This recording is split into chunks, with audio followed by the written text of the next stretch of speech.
Commissioner Rosenzweig, let's go. Yes, Mayor. Happy New Year, Mayor. Get up here. Is it time? Yeah. This is a regular commission meeting called for this evening, Tuesday, January the 17th at 6:45. Would the clerk please call the roll? Commissioner Battle? Here. Commissioner Gantz? Here. Commissioner Miller? Here. Vice Mayor Rosenzweig? Here. Mayor Robb? Here. Would you all stand for a moment of silence followed by the Pledge of Allegiance?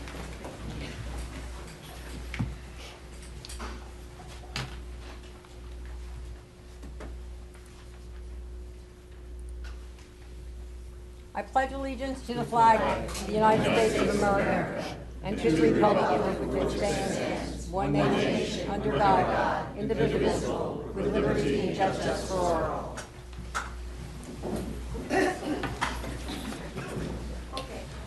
I need an approval of the commission minutes of December the 6th. Motion to approve the minutes of December the 6th. Second. Second. A motion and second. All those in favor say aye. Aye. Acknowledgement of the city board members' minutes, code compliance, planning and zoning. I need a motion to approve. Motion to approve the code enforcement minutes. Second. Second. Have a motion and a second to acknowledge the city board minutes. All those in favor say aye. Aye. Aye. I need an approval of the city commission agenda this evening. We are tabling number 9. At the request of the applicant. Applicant number 9 is being tabled. Yes, and I make a motion to approve the agenda, adding to A and minus tabling number 9, as you said. And I will be adding a resolution I have, which will be an amendment to a prior resolution. I'll discuss at the end of the meeting. Okay. I need a motion for that. Motion to approve. Second. Second. I have a motion to approve the minutes of today's meeting with the additions and the subtractions as outlined by the city attorney and the commissioners. All those in favor say aye. Aye. Okay, the next item is Not just, to- pardon? not to tell the attorney. The next thing is a discussion regarding the cancellation of the McDougal Family Foundation contract, which I have asked to put back on the agenda. Okay? Before I start, I'd like to offer this little bit. You're really going to miss me when I'm not here anymore because you're not going to get all these little gems that I offer you at the beginning of the meetings. A man must be big enough to admit his mistakes, smart enough to profit from them, and strong enough to correct them. So I'm hoping to have a little bit of compassion this evening with this, okay?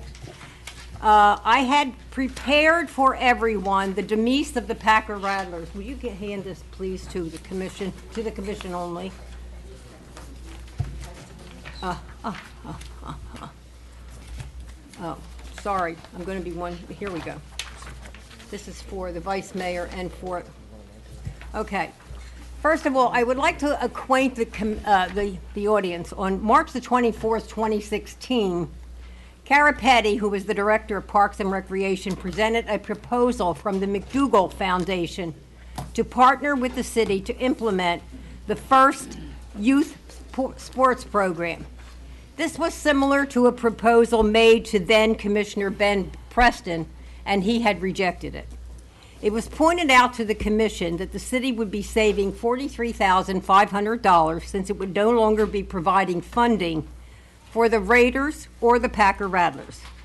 That should have raised a red flag as to the elimination of financial support in the future for the Packer Rattlers. Instead, both the city manager and Commissioner Battle told the audience and the commission, claiming that such an arrangement would no way affect the Packer Rattlers. Then 4 of the commissioners voted to give the McDougal Foundation all of the fields in the city, thereby leaving the Packer Rattlers with no place to play or to practice. Resolution 2016, please listen, 061, presented to the commission and passed with my dissenting, claimed that the funding for the $45,000 for the initial year of the contract with the McDougals would be utilized to jumpstart quality football and cheering programs and offset the first year's cost of equipment and uniforms. Was there ever a resolution passed by the commission claiming that all of the necessary expenses would be paid by the city? I think not. Why then did the city expend $45,463 for public relations and equipment for the Bisons without the approval of the commission, who had been sold a bill of goods. Total cost with the $45,000 grant and the money expended on uniforms was $90,463.58. Where was the savings for the city? I never got the total cost figures from Parks and Recreation. They kept telling me there were no new expenses. I also asked who was collecting the registration fees that were being paid to join the Bison teams. No answer for that. Since the manager had told me the money was coming out of the aquatics budget, I had to get the finance director to run me a complete history of the monies paid out of that account. That was how I was able to ascertain, at the very least, $45,463 in expenditures. But it would take a collection of all the invoices paid by the city to really know what it was, okay? Okay. The Packer Rattlers ended up signing a contract with Zion Lutheran because they had become a charter school and they were not planning to field their own football team. After the first game, when it was obvious that the parking for the number of fans attending was inadequate, that's when I placed item 21 on the September 6th agenda, begging, I was begging for just one field for the Packer Rattlers to play their home games on. Nobody took that up at the meeting. I'm sending this to all of you. I thought I was going to be sending it before my first chemotherapy treatment. Now I'm sending it to you after my second chemotherapy treatment. And I'm still kicking. I have asked for the cancellation of the McDougal contract to be placed on the January 17th agenda. Since I'm not sure what my health was going to be at that time, I'm providing you with a brief history of what transpired the first year. By now you know of the physical problems that some of the players for the Bisons encountered, with one sustaining lifetime kidney damage. There was also questions raised as to the coaches that were utilized to implement their program. Finally, they had proposed the mentoring of the group for scholastic achievement. I don't think that ever happened. Their teams did not achieve the fantastic goals that the Packer Rattlers reached. The Packer Rattlers, in their quest for a championship, went to the Nationals and represented the city of Deerfield, but they only lost the Nationals by 1 point. So you see, all of the money that the Packer Rattlers used came from the taxpayers in District 2, the poorer section of our city, whose sons and daughters were part of that program. Not one penny came from the city of Deerfield Beach to help that group, okay? Whatever problems the city had with the Packer Rattlers in the past have been remedied this season. Their coaches were all volunteers who put in their time and effort into making their program an outstanding success as they represented Deerfield Beach. Without Deerfield Beach's money, I guess what I'm asking the commission is to consider to return the Packer Rattlers and the Raiders to their previous standing with the city. The Raiders could easily take over the Bison program, since we were told that all of the equipment that was purchased now belongs to the city.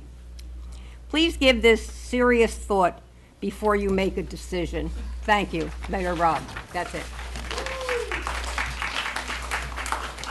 I need to know if any one of you is willing to offer a motion to cancel the McDougal contract. Remember, you're all running for office. Not all of us, just some of us. Yes. Vice Mayor, your light's on. I would say it's an interesting concept. This football season doesn't begin until next fall, and they start practice probably in the spring. And so I'd like to weigh that out with the commission and see if we can look at how we look at this and what's involved, because you just can't stop the program that we've already started.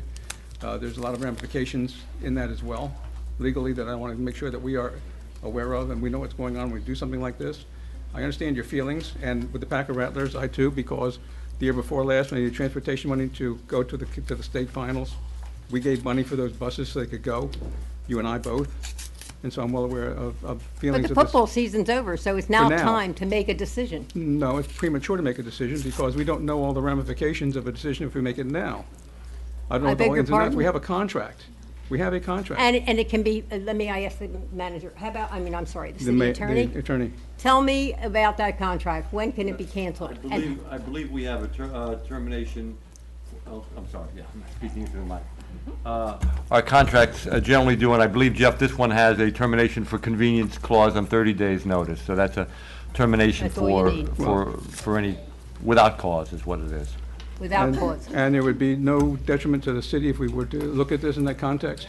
No, all I can know, I can only tell you about the legal right. I can't tell you about the ramifications of that as far as policy. And liability? Well, no, I mean, we have that, we have a legal right to do that. Okay, But as any policy ramifications, I can't speak to those. okay. May the public be heard, city attorney. If you are requesting specific action on it, and based upon my conversation with the Attorney General's office, if no action is taken, that's dispositive of the matter, so there would be. Don't give me the legal stuff, just tell me whether I can open it Well, up for a as a public. lawyer, I have to give you legal stuff, that's my job. Pardon, yes, what you get the big money for, go ahead. Yeah. But there is a right to a public hearing on that since you have brought it before the commission. And if no action is taken, that would be dispositive of the matter, therefore action would be taken in the form of not taking action, and therefore the God. public can speak. The public can now, the public may now speak on this particular item. Your name and address for the Rita record. Massey, 19th Avenue. Here we go again, guys. Picking on the little guys. They made us proud. They are our champions. Please consider giving them the help that they need, because as the mayor said, it's our least affluent district in the city, and they need more help than anybody else. So please, please, please consider these little guys. They work their hearts out for us. Thank you. Anybody else wish to be heard?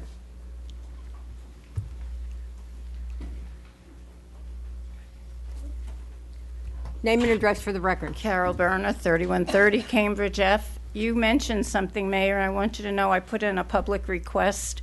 I asked that as a former substitute teacher, I would like to see what was going on with the mentoring program. Since I'm the public and I paid for it, I wanted to see actually what was going on. I was told, actually I was asked if I wanted to volunteer. Now, asking to observe, I think, is a lot different than asking someone to volunteer. Plus, mentoring is different than tutoring, which as a substitute teacher, I would maybe be more of a tutor, but certainly not a mentor. And we were sold that bill of goods. We were sold that there was going to be a mentoring program, and that does sound wonderful. And unfortunately, it did not happen, just like it didn't happen the last time when city employees tried to do a mentoring program. And I would like to see us go back to the Packer Rattlers. Thank you. Anybody else wish to be heard? Yes, ma'am. Your name and address for the record. Katie Freitag, 418 Southeast 2nd Street. Mine's kind of more of a quick story. I grew up with in a very large family. I have 14 brothers and sisters. Oh, gosh. We grew up in central downtown Indianapolis. We paid for our own sports programs. Each individual child wanting to play for sports in my family paid for their own sports. We got jobs when we were 10 years old. It's what we wanted to do. It's what we had to do. We attended church league. Fabulous churches in our area had great sports programs. The church, not the city, supplemented those sports programs. Never have I been in a city where the city is paying for sports programs for younger kids. County programs in the county parks where everybody can go and everybody has a right to play. No segregation of, well, these football players are over here and these football players are over here. None of that. A lot of us, a good portion of this city, does not have kids, do not have children going to these schools that we're paying for, the public schools, playing in these programs that we don't have kids playing in, we shouldn't necessarily have to pay for them. So my theory is get rid of all of the support to all the teams across the board, have them all raise their own money, and have them all pay for their own fields. The fields are there. They can rent them like everybody else. Like you have to rent the tennis courts at Pioneer Park. You have to rent them. Each team should have the ability, flat out 100%, across the board, the ability to rent those fields just like everybody else. But across the board, the city needs to back out, stay away from all the teams, and let the teams deal with it amongst themselves. Thank you. I don't And want to say, I one just quick- want to one say other quick this, one question. thing if I may. Sure. Zion Lutheran did subsidize the Packer Rattlers, okay? They let them use the fields, they helped them with the traffic, they did all kinds of things in order to subsidize because they didn't have any money to pay for all this. They did try to lease fields to play on. They were told they were not available to them, okay? Thank you, Kathy. And then the Go only ahead. other question I had is how can you determine that exactly the taxes from only District 2 were used for the team, for the Packler Rattlers? Because the parents had to raise the money for them to get the field. They raised the money, so that no taxes were used whatsoever. Not one penny of Okay, tax money okay. went to the Packer Rattlers this past season. Okay, thanks. Thank you. Your name and address for the record, please. Hi, good evening. Jocelyn Jackson, 141 Northwest 19th Street, Pompano Beach. I'm here representing the executive board of Deerfield Packer Rattlers, and I would like to say we persevered through the battle that was given to us by the city. Instead of the city supporting us, even though we didn't ask for any money, they try and find each and every way, any way that they could to prevent our season, but they failed. But I'm here tonight. I want to reference on how can you give an organization $90,000 and not be productive. And on another hand, I dare the city to take one of my loved ones and commit, which I think is fraud, have them to, you're supposed to have this mentoring program out at the organization of the Bisons, but you didn't. What you did, gathered a few of the kids up and made them pretend like they was being taught, which is wrong. I think that's a disgrace for the city. Yeah, it's a disgrace. And going forward, how can the city not allow an organization of 41 years to rent the field, but you have the audacity to make a contract with the Reapers, Deerfield Reapers? You allow them to rent the field, and you deny the field of the children? And I don't understand. The state representative, which she's now the state representative, Patricia Hawkins Williams, had to pay for our lights. You guys should be embarrassed.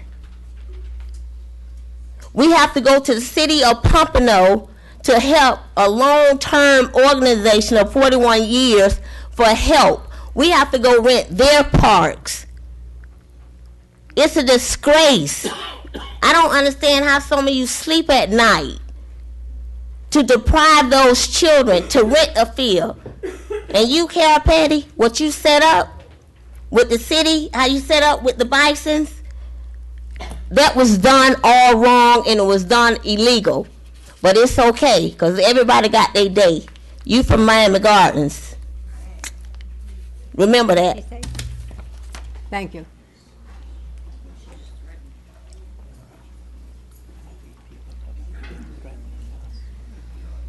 Your name and address for the record. May Francis Fagan, 3500 Southwest Naturo Boulevard, City of Deerfield Beach.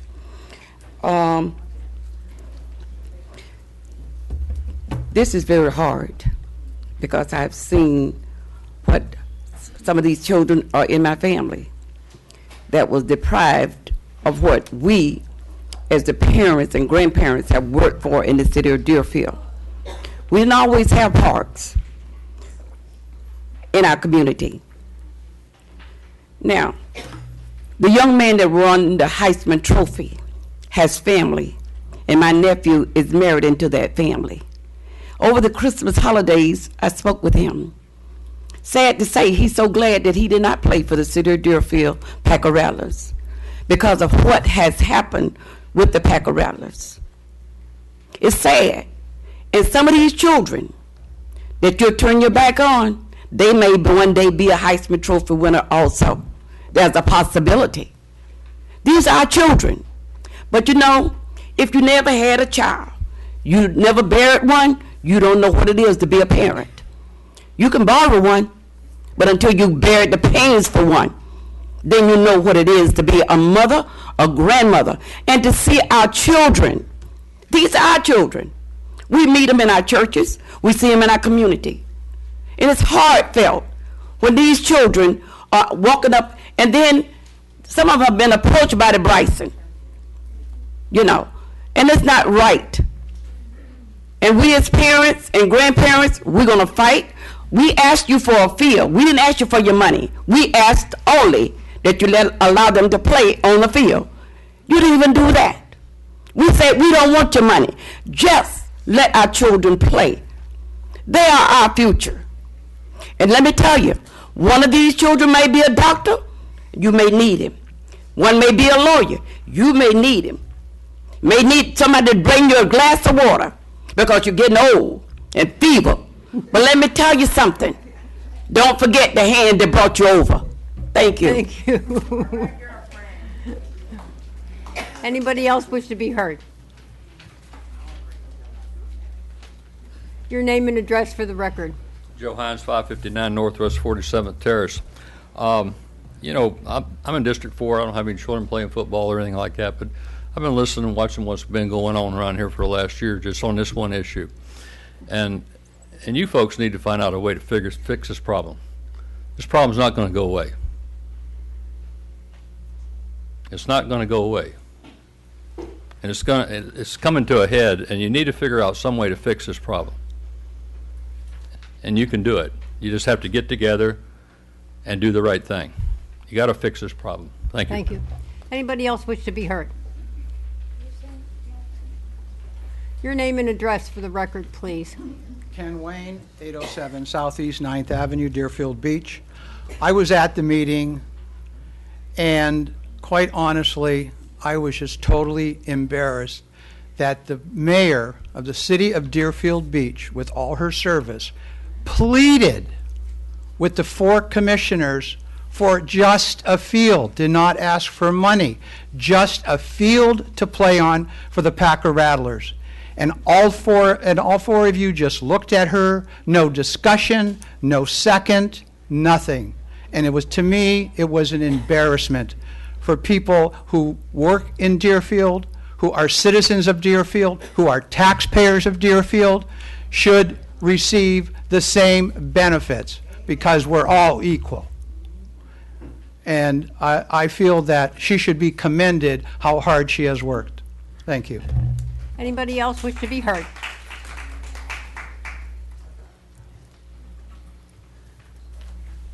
Okay. Yes, okay. Name and address for the record. James Benefield, 533 Northwest 3rd Way, Deerfield Beach, Florida. No taxation without representation. Giving our children a place to play, that's representing something. Now they say, well, the city should not pay for anything. Well, what in the world are they going to do with our tax bucks? Give high salaries? Drive fancier cars? Hey. This marks 33 minutes. Please. But what are they going to do? You know, just 15 minutes down the road, you got young kids shooting up places. Now, God has blessed us that we haven't had it here in Deerfield. If you don't give these children something to do, By God, you're going to have it. Then, the four of you guys up here, whatever, who's up there, oh, we should have gave him a field. That guy used to play football, but he shot a lady traveling on Hillsborough Boulevard, shot her. You know what I mean? See, y'all don't think that far. I don't care how much you hate, and that's all it is, hatred. Hatred and bigotry. That's all it is. Now, we pay tax like mothers. Matter of fact, I just sent mine off the other day. My grandchild couldn't play out there. Why is that? Is it Nazi Germany or someplace? Some of you are acting like Nazis up there. And I mean it. You want to do everything you want to do. You want to build this, you want to build that, but you can't give a poor black kid a place to play. They didn't get no money. Yeah, we went around in the neighborhood and we took up money. I don't have any children play, but I gave. We can do it. You heard that one time before. We can do it.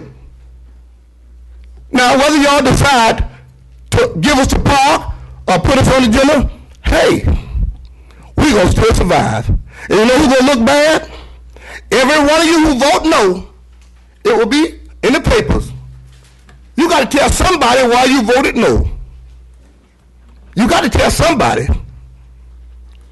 Well, I don't like the way they dress. I don't like the way the superintendent did this. Hey, all of you do things people don't like. You know, I don't like a lot of hairstyles I see up there.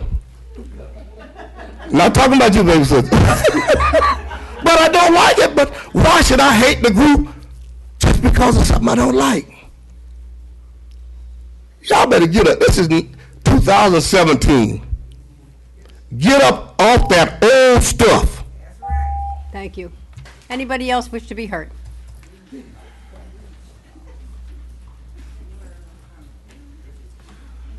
Your name and address for the record. My name is Demetrius Givens. I live at 1150 Southwest 7th Avenue, Deerfield Beach, Florida. I just want to say that yesterday we celebrated Dr. Martin Luther King. And one thing he said was, in order to bring on change, you must start with the youth. One thing that I want to make sure that this commission, this city knows, that what this vision that this McDougal Family Foundation started was not about the Packer Rattlers. It was not about money. It was about impacting these kids. I said it before. I coached here at Deerfield High School. I'm a product of Deerfield High School. I actually played at the Raiders. 10 years ago, if you want to backtrack it, I can show you the vision when I wrote it in Atlanta. See, we lost too many kids. There's too many kids that go through this system, and we keep making excuses, but if they can chase a ball, we can impact them. I just think the timing was wrong. What happened here was just bad timing. Bad timing happened. The vision, the culture change in this city to impact the youth, whatever it took. Like if you come on next Monday, I have about 60 kids playing basketball. This Bison was supposed to be a citywide initiative. Again, I didn't want the pressure. I said it before. My parents over at the Bisons, some people say we didn't do mentorship. Yes, we did. I actually held the mentorship. Jerome McDougal actually did the mentorship with Desmond Cook.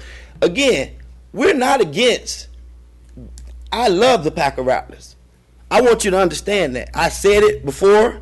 The last time I got all emotion, I'm going to make it plain today. If we want to see change, let's be about these children.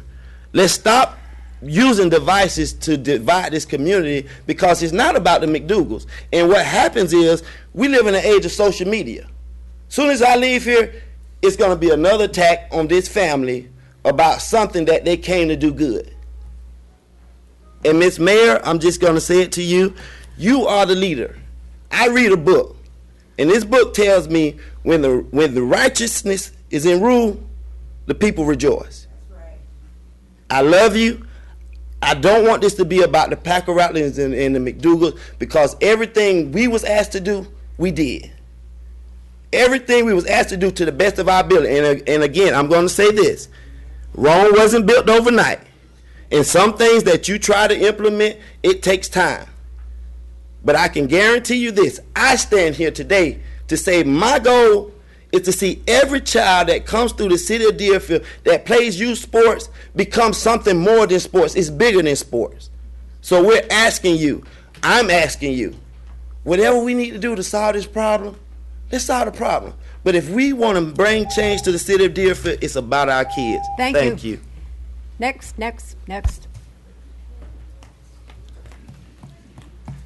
Your name and address for the record, please. Hi, Sandra Jackson, 386 Southwest 35th Avenue. You're right, Mr. Gibbon. It's about the kids. It's not about the McDougal. And like I spoke to you guys before, you guys did come in at the wrong time, and I feel that the city did. You guys divide the team. But you guys should have stepped out and step up and step back. Okay? That's all I had to say. You know a lot of things that was told you guys, and the reason it was told to you. You guys should have saw what was going on, and I just feel you guys should have stepped back. And I told you, if you don't come in the right way, God has his ways of removing you, okay? I have nothing against the Bisons. I am a supporter of the Packer Rattlers. I feel what you guys have done to them is wrong, and they have proved themselves. And I heard this, I can't think of your name over here, holler about they pay taxes too. Hey, District 2 pay taxes. In fact, I live in District 4. I pay taxes on 3 properties in the city of Deerfield Beach, and that's some of my money that's going over to you guys, the McDougals, which I have no problem with it, but let's share the money. If you're going to do the right thing, share the money, let's spread it. We can have 2 teams in here. I mentioned that to you guys before. We could have had 2 teams in here, had a big game for the whole city, and it's not about black kids. We have all different ethics groups that's in the Packer Rattler, okay?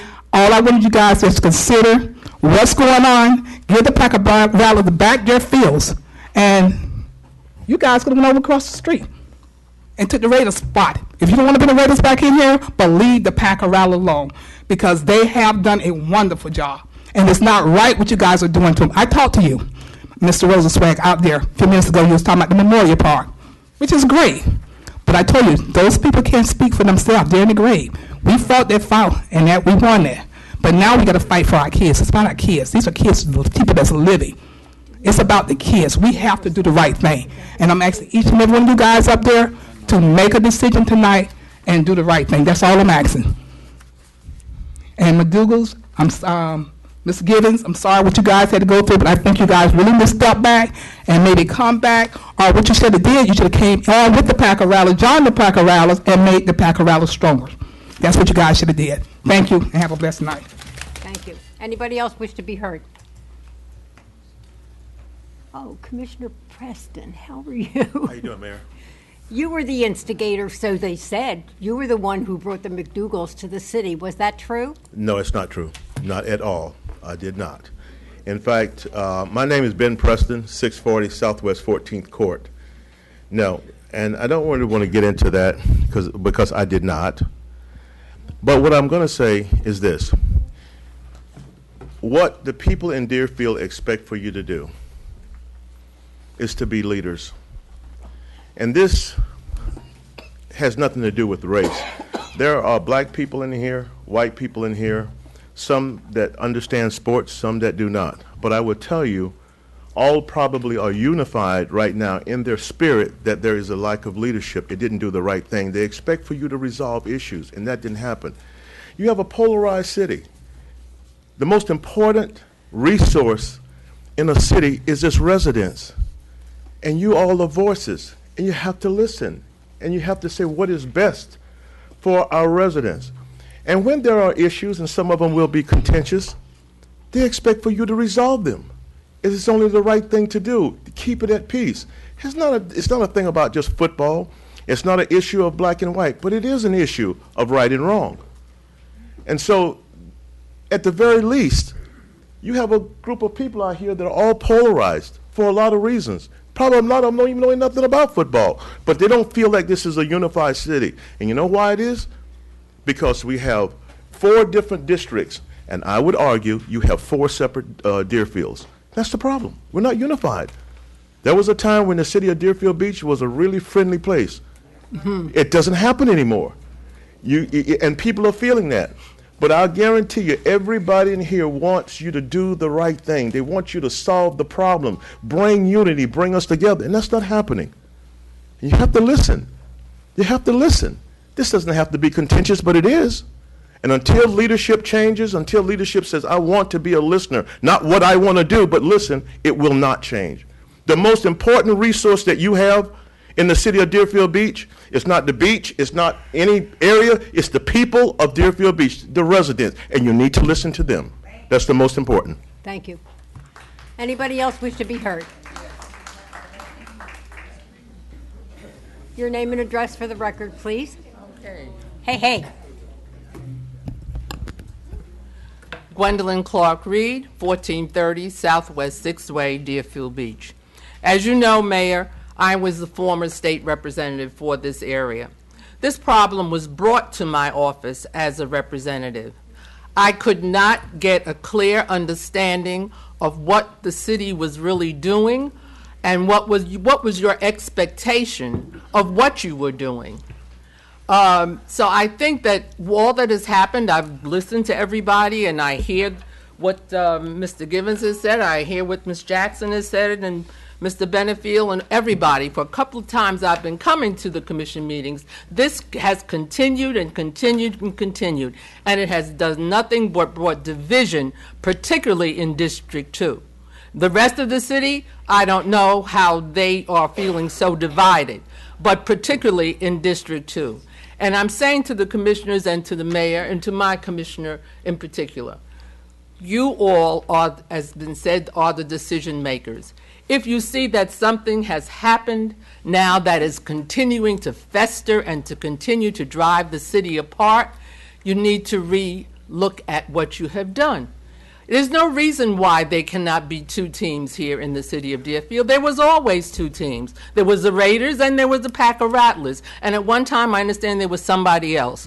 But what I am saying to you tonight is that re-look at this argument of what is going on with the sports in this city. There's some things that really need to be looked at. There's some things that are happening that shouldn't be happening. And folks are watching, and I'm asking you to please tonight to reconsider whatever motion is going to be put on the floor that will bring harmony to this city, because right now you're all singing off tune. Thank you. Anybody else wish to be heard? If not, I'm entertaining a motion to close the I'm closing the public hearing. I don't need a motion. I need a motion from the commission to take action on this particular thing. I know, as Clark Reed has just said, I have brought this up again and again and again, and I've been accused of beating a dead horse. Well, the dead horse is alive and well. And I think it's time for this commission to make a decision. You cannot expect the Packer Rattlers to just do what they had to do this past year. So I need somebody to make a motion. Commissioner Miller, your light's on. I like to hold off on a motion, but I want to make a comment, if I may. Yeah, I don't think Okay. anybody made a motion, so you No, can comment yeah. all you like. I'm discerning. Well, let me back up. The reason for the Bison Association was for the children. So it was not for the children, it was for the good of the children. But a year later, and I see even with the adversity, the Packer Rattler organization has really worked very hard and made our city proud. I'm also discern that I know that it takes more than a year for any given program to really get off the ground. So my first instinct was we should give the Bisons a chance to come and do what we hoped they would do. But I'm not sure now, two things. I'm not sure that it's mutually exclusive, that we can't have two teams. And I'm not sure that, I don't think the Packer Rattler group is going away anytime soon. So I am concerned about the division. It seems like maybe the adversity had that team work so hard they became champions. God bless them. But I wish I had more time to know the pros and the cons of backing just one instead of two, like the city has always had to, because I'm starting to lean towards, A, the Packer Rattlers are not going away, B, division in our city is not good, C, we've had two teams in the past, I'm not sure where we can't in the future. So I would like to be educated about it, even if I wanted to put this off another time, although we get the same people coming up saying it's good and few say it's not, or almost no one says it's not. I don't think the McDougal organization is a bad organization. And it appears to me, under the scrutiny, that the Packer Rattler, regardless of maybe some concerns in the past that I had and others had, have not maybe shown us that they could work hard, and knowing that there's competition. I believe in business, competition always makes things better for the end user, in this case our citizens. So I'm not as strong to go exclusively for one. And I just want to let my other, but I would wish I had more time to be educated. What would be the detrimental effect of having two like we've had two in the past? Because right now I don't think the Packer Rattlers are going away. I see the longer we have the division, the more it hurts our city. And the fact that they won this championship says something, and it says that they deserve another look at the very least. So that's just a thought I have. I'd like us to hear from the city manager first, because it's Yes. towards the beginning. Good evening, Mayor, Vice Mayor, Commissioners. I really just want to clarify a few things. Number one, during both of the presentations that were made for this contract, it was stated that the city would be paying for all of the uniforms and equipment, and it would remain city property. That was clearly stated in both of the presentations, so I just wanted to clear that up. And the Bison program for football had almost 300 children in it. Please let her finish. Thank you. It had 300 children in its first year. It also had over 50 volunteers. So it clearly, in its first year, was a success as far as we're concerned. Okay. And the idea was to have a comprehensive program throughout all the cities, throughout all the city parks, and to be able to make sure that these kids had year-round programming. As Mr. Demetrius Gibbons said, that they're out now starting basketball. This isn't just they're playing for a few seasons and they're done. This is supposed to be a year-round program that keeps the kids involved. And clearly, if 300 kids in the first season were interested, as well as their parents, then this wasn't a bad idea. Okay? Please don't talk don't talk back to her. Let me do it. Okay? That's it. Thank you. First of all, I want to say this, okay? When we were told the resolution passed by the commission at that evening claimed that all the necessary expenses would be paid by the city, there never was a resolution saying that. In fact, the contract that was given to the McDougal said that in the first year they would utilize the $45,000 to jumpstart quality football and cheering programs and offset the first year cost of equipment and uniforms. There never was another resolution passed by this commission saying it's okay for the city to pay for everything, because if it happened, I must have been dead, because I never heard it, okay? That's the first thing, okay? The second thing is, if they were so successful, how come we have a child that is going to have lifetime kidney problems because of what he was fed by the, and don't tell me, I know, Against the city, I don't think you want to discuss no, that. and no, wait a minute. I didn't do this from getting this from the city. I got this from the aunt of the child. But this is okay? an active claim against the city. No, We it's should not a be claim speaking against the city. It's a Yes, an claim- attorney filed a claim notice pursuant to 768.28 against the city. I recommend that we not discuss it. Okay, I'm not discussing it then. Okay, just remember it. Okay, that's it. Vice Mayor, you're on. I'm just curious, do we know how much fees were collected from the Bison people to join the Bison thing to offset expenses? Ryan, do you have the amount of registration fees? I can't hear you. Total registration fees came up to a little over $12.5 $12,885. And who got that money? The majority of those funds went to the McDougal's per the contract. I asked that question and never got an answer. I asked where the registration fees were and where it went, and I was never told. So now I know. The Yeah. registration fees were given to the McDougal Foundation. Right. And over the course of the Packer Rattler history, and I'm not trying to demean or put down the Packer Rattlers, I'm just curious, over the lifetime of us working with them, how much money were they given from the city for their program? $15,000 a year. How many years? They were in existence for 41 years, Yeah, and but how then much you was the killed city? them last year.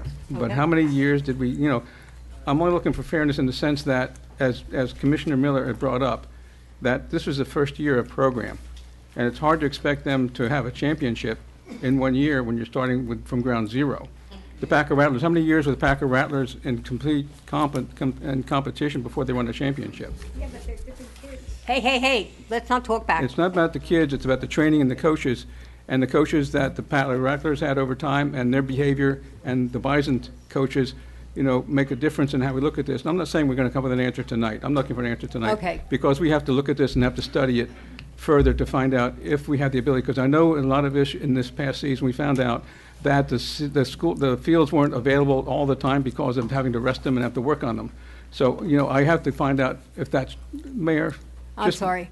I I'm know. sorry. I'm just waiting to see how long you're going to prolong this, because I'll be gone in March. You won't- And therefore, yeah. there'll be nobody here that can possibly bring this up again. I've been bringing this up, and it's about time you people decided to go one way or the other. Stop doing this, okay? Mayor, we did it, but you keep bringing it back. But we do have to look at this as an issue that is beyond what we thought it was originally, and we have to take a look at this, and we need time to do that. We just can't come up tonight and say that we're going to do this or do that. I don't think it's fair to the citizens. I don't think it's fair to the kids. I don't think it's fair to the parents to try to make a decision tonight based on what we've heard. As we said, as Commissioner Miller said, he's looking at this from a different perspective now, and we have to go back and look at how this ramification works. We're not looking to fight with the city. This has become a city divisive issue, and I don't want that. I didn't come on this commission to fight and belittle and demean anybody. I've come to try to bring peace and discussion and harmony to this. And I find it very, very offensive the way we're going about this, and I think it's a wrong way to go about it, because it's not going to solve the problem when you fight back and forth. We have to sit down together and work this out and come to a sensible conclusion. I'm sorry, Mayor, but that's the truth. I know that you don't think this is right. I realize that you want to have an answer tonight that you could live with, but it's not going to happen tonight. I don't think it is. I think that at this point, we ought to table this and take another look at this to really get the commission to look at it from a different perspective. You're never going to get an answer. You want to talk again? Thank you. I just wanted to answer Vice Mayor's question. It depended on the years, but they received anywhere between $10,000 and $15,000, as well as there's previous years where the city actually paid additional funds to cover costs that they could not cover. In addition, they would keep all of their registration fees, sponsorships, concession, all of that. It doesn't tell me anything. Okay, is anybody going to make a motion? If you're going to make a motion to table, or are you going to make a motion to approve, you're going to make anything? Can I just ask another question of Kara? Just a few questions, Kara, and I probably should have asked them before I got to this meeting.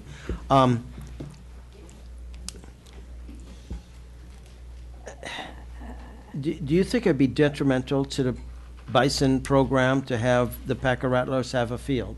I imagine, I think the answer is you do, but if you do, I'd like to know why. I don't think it would be detrimental per se, but I do think it's counterproductive to what the commission has approved and what was recommended as a year-round comprehensive program that is going to be the model for a lot of other cities. I've been approached by other cities that have been very interested in what we're doing, and it's actually a growing trend of having something that's year-round and that addresses more than just the athletic portion of and I do the have a student follow-up, athletes. if I may. Is it your opinion that to help the Packer Rattlers exist, because even if we didn't give them a field, I believe they're going to exist, that we could not still have the Bison with their year-round program, which we think is a quality program, and it's good for the children, and let competition and let the parents decide which program they want to send their kids to, or now we only want to give them one choice, the one we went last time. I'm just asking. The issue that we're going to have is as we anticipate additional kids in the Bison program and to be able to support all of the initiatives that we have to be able to have field space that isn't overused, that is, taken care of properly. We have been utilizing both sites to ensure of that as far as middle school complex as well. So I don't think that would be a good idea as far as the For the fields? For the exactly, fields. as far as keeping the fields in good shape. They gave them every field in the city. They gave the McDougal people every field in the city, so there was nothing available for the Packer Rattlers to utilize, okay, ever. And when they tried to rent a field, they said they weren't available because they were redoing I have them. another follow-up question, if I may. In the Bison program, is it exclusively Deerfield Beach residents? No, but I believe it's about 95%, Ryan? 95. That is correct. It is 95% resident.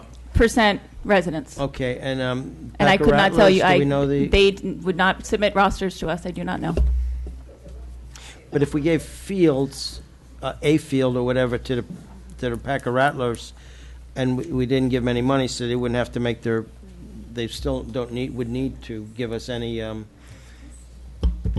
accounting like they have not necessarily had in the past? If we gave them money, they would have to, but if No, not, but money, then- but if not, just a field. Correct. We would incur the expense of maintaining the field. Correct. That's the only real cost to us, the expense of maintaining a field. Correct. But as of your opinion right now, I would don't not have advise a that. field?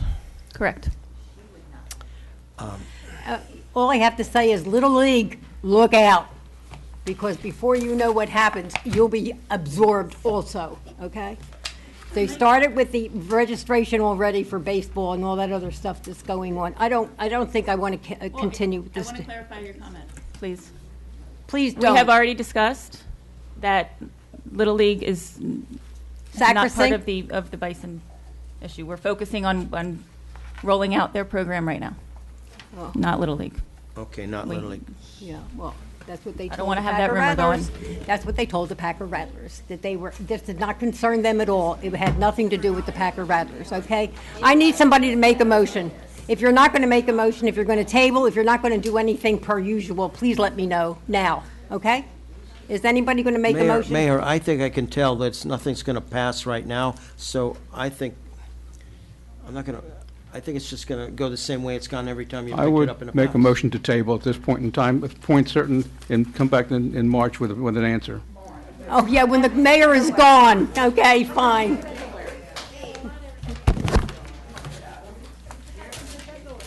I hope I would that second. everybody in the audience who will be voting in this election will remember. Okay? Thank you. I have a motion to Well, table. But the first meeting in March? Yes, So that mayor would still be here? yes. I second the motion. I don't think you can table. Can you table? In point certain. Well, a motion to table by its very nature is an indefinite motion. If you wish to, there's a motion to defer would be the appropriate motion, but if you Yes. make a motion to table, it remains dormant until a motion is made to take it off the table. Therefore, you have the flexibility of bringing it up at any time you want. Yeah. So there's two different things. If it's a motion to table, Yeah. then it's indefinite, and then to bring it back, a commission would have to make a motion to take it off the table and get seconded it. I would second a motion to table. This way we could bring it back whenever we want to bring it back. Yes. So it's purely a So motion you have to make a new table. motion. Pardon? You have to It's make a just new It's motion. a motion to table, Just a motion to table. which is with no date certain. Okay. Motion to table. And if it's Do I seconded, need to call the roll? you need to call a roll, and then a motion to I table would- is not debatable. I would second. Okay, you can't say, you don't have to. Call the roll. Motion to table, per usual. Commissioner Battle? Yes. Commissioner Gantz? Yes. Vice Mayor Miller? Yes. I'm sorry, Commissioner Miller? Yes. Vice Mayor Rosenzweig? Yes. Mayor Robb? No. Okay. The next item on the agenda is a certificate for Kathy Ann Edwards, but she's not here, so we're going to just skip over that one. The next item on the agenda is the audience to be heard. Is there anyone in the audience who wishes? Oh, I'm sorry. 2A? Ernie, you have a presentation. I'm sorry. You have Oh. a presentation? Good God. 2A. Is this it? A presentation regarding the city's educational initiative. Certificate of appreciation. Let's do it. Well, No, that's I just- later. She's not here, so we're not doing that. We have another one, but Please. 2A, yes, this, Phyllis might read this and that was for their effort. So there's a 2A, there's a 2. Who's doing this? Oh, hey, I am. Commissioner, Vice Yes, Mayor, Vice go Mayor. ahead. Thank you. It's a great privilege for me to recognize people in our city that volunteer of their own time. Thank you. Their own time and their own effort to make our city more appearance productive and beautiful down in the beach area. We had two particular young people who came forward. Damn thing. You're younger than I am. You're a young person.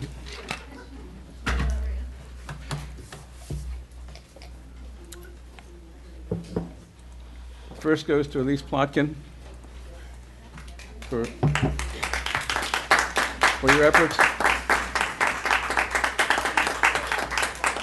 and presence on the beach to provide a clean and safe environment for all beachgoers to enjoy.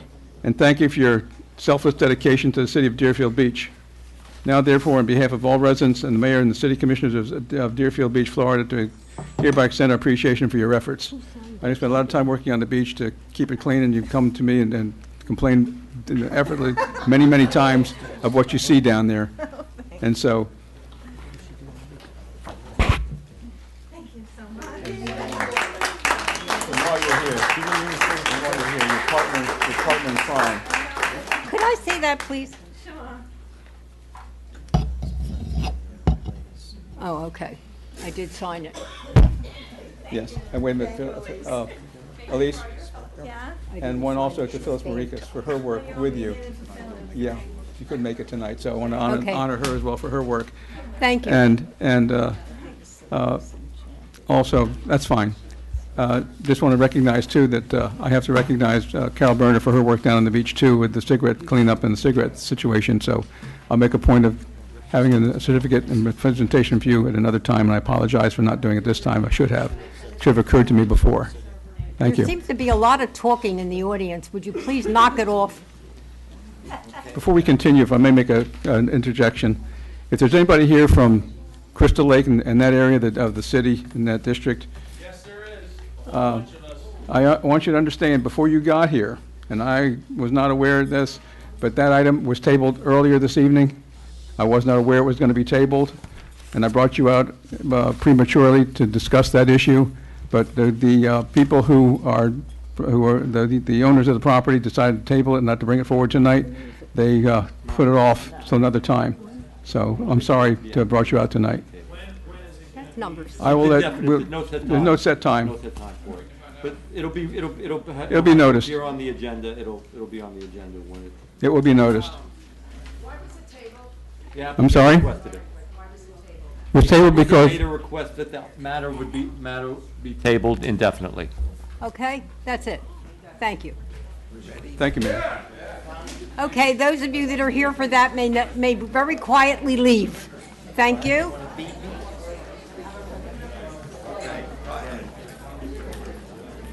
Please, please.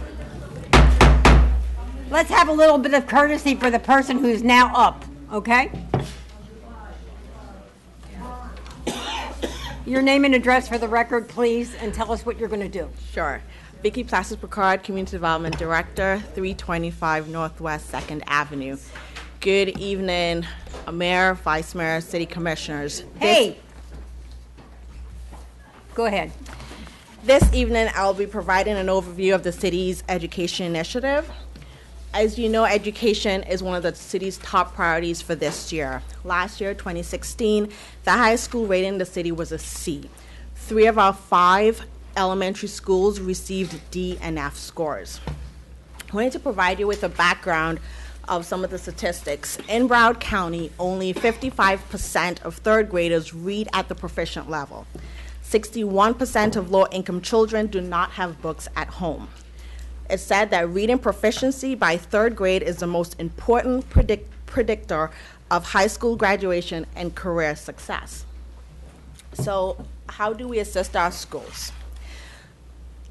The city created an education initiative to promote quality education, encourage community involvement, and support local public schools through developing relationships with our local schools, Broward County School Board, Broward County Children's Services Council, Early Learning Coalition, and other community organizations. So how do we start? How do we support our schools? What I'm providing to you is a list of some of the activities we have undertaken and some of the activities that we're proposing. One of the biggest things is improving our communication with the local schools, Broward County School Board members, and staff. So far, our staff, we've met with 3 of our school board members individually, Vice Chair Rupert, who's our district representative, and also our at-large school board members, Ms. Bartleman and Ms. Korn. Also, we'd like to launch a campaign for grade level reading, have city employees mentor in our local schools, participate in local, regional, and national school dates, have an education community drive, recognize accomplishments of schools, administrators, teachers, and students in our city, and also push for more funding with the Children's Services Council to provide, for our Deerfield Beach schools. I wanted to highlight some of the activities that staff has undertaken so far. We have quarterly principals roundtable where all our principals from our local schools participate. Also, Broward County staff have attended our meetings. One of the individuals who have attended our meetings is Dr. Wanza, and as you know, she's the chief of the Office of School Performance and Accountability, and she was able to come to our meeting and provide some input in terms of how we can support our schools, what other cities have done in the past. I also listed some of our meetings that we've attended and participated in, and you've probably seen some on your calendar lately.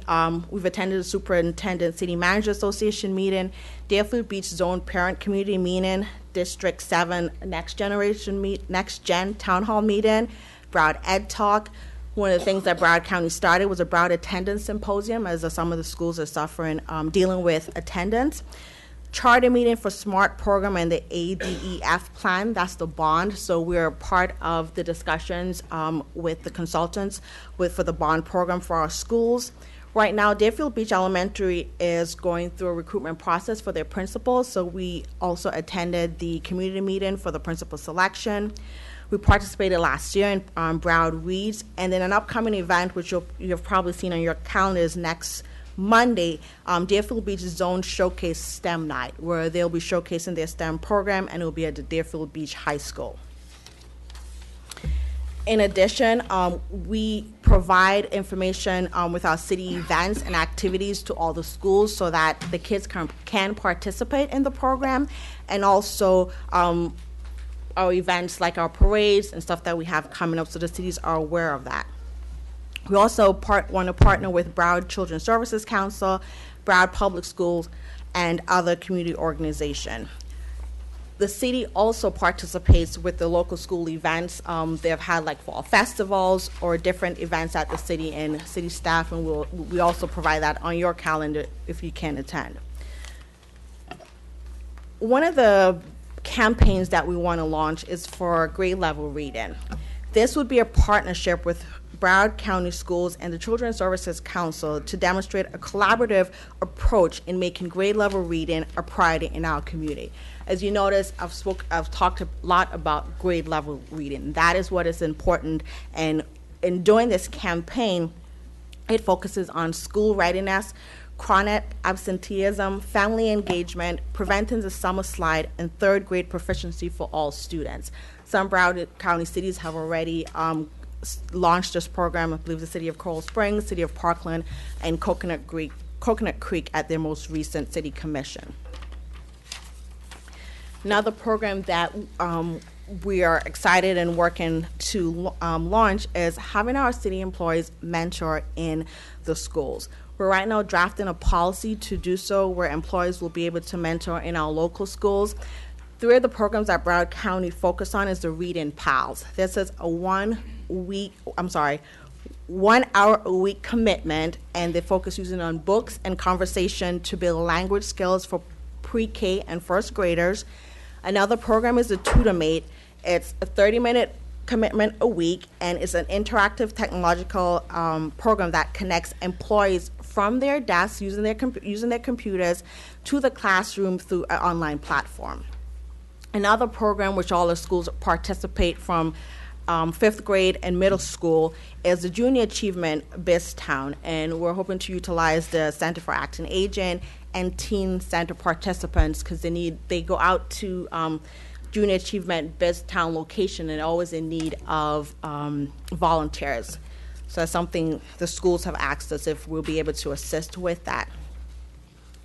And some of the other activities that we are hoping to launch is an annual book drive in the city and an education drive. Hoping to partner with the chamber, other local businesses in the community.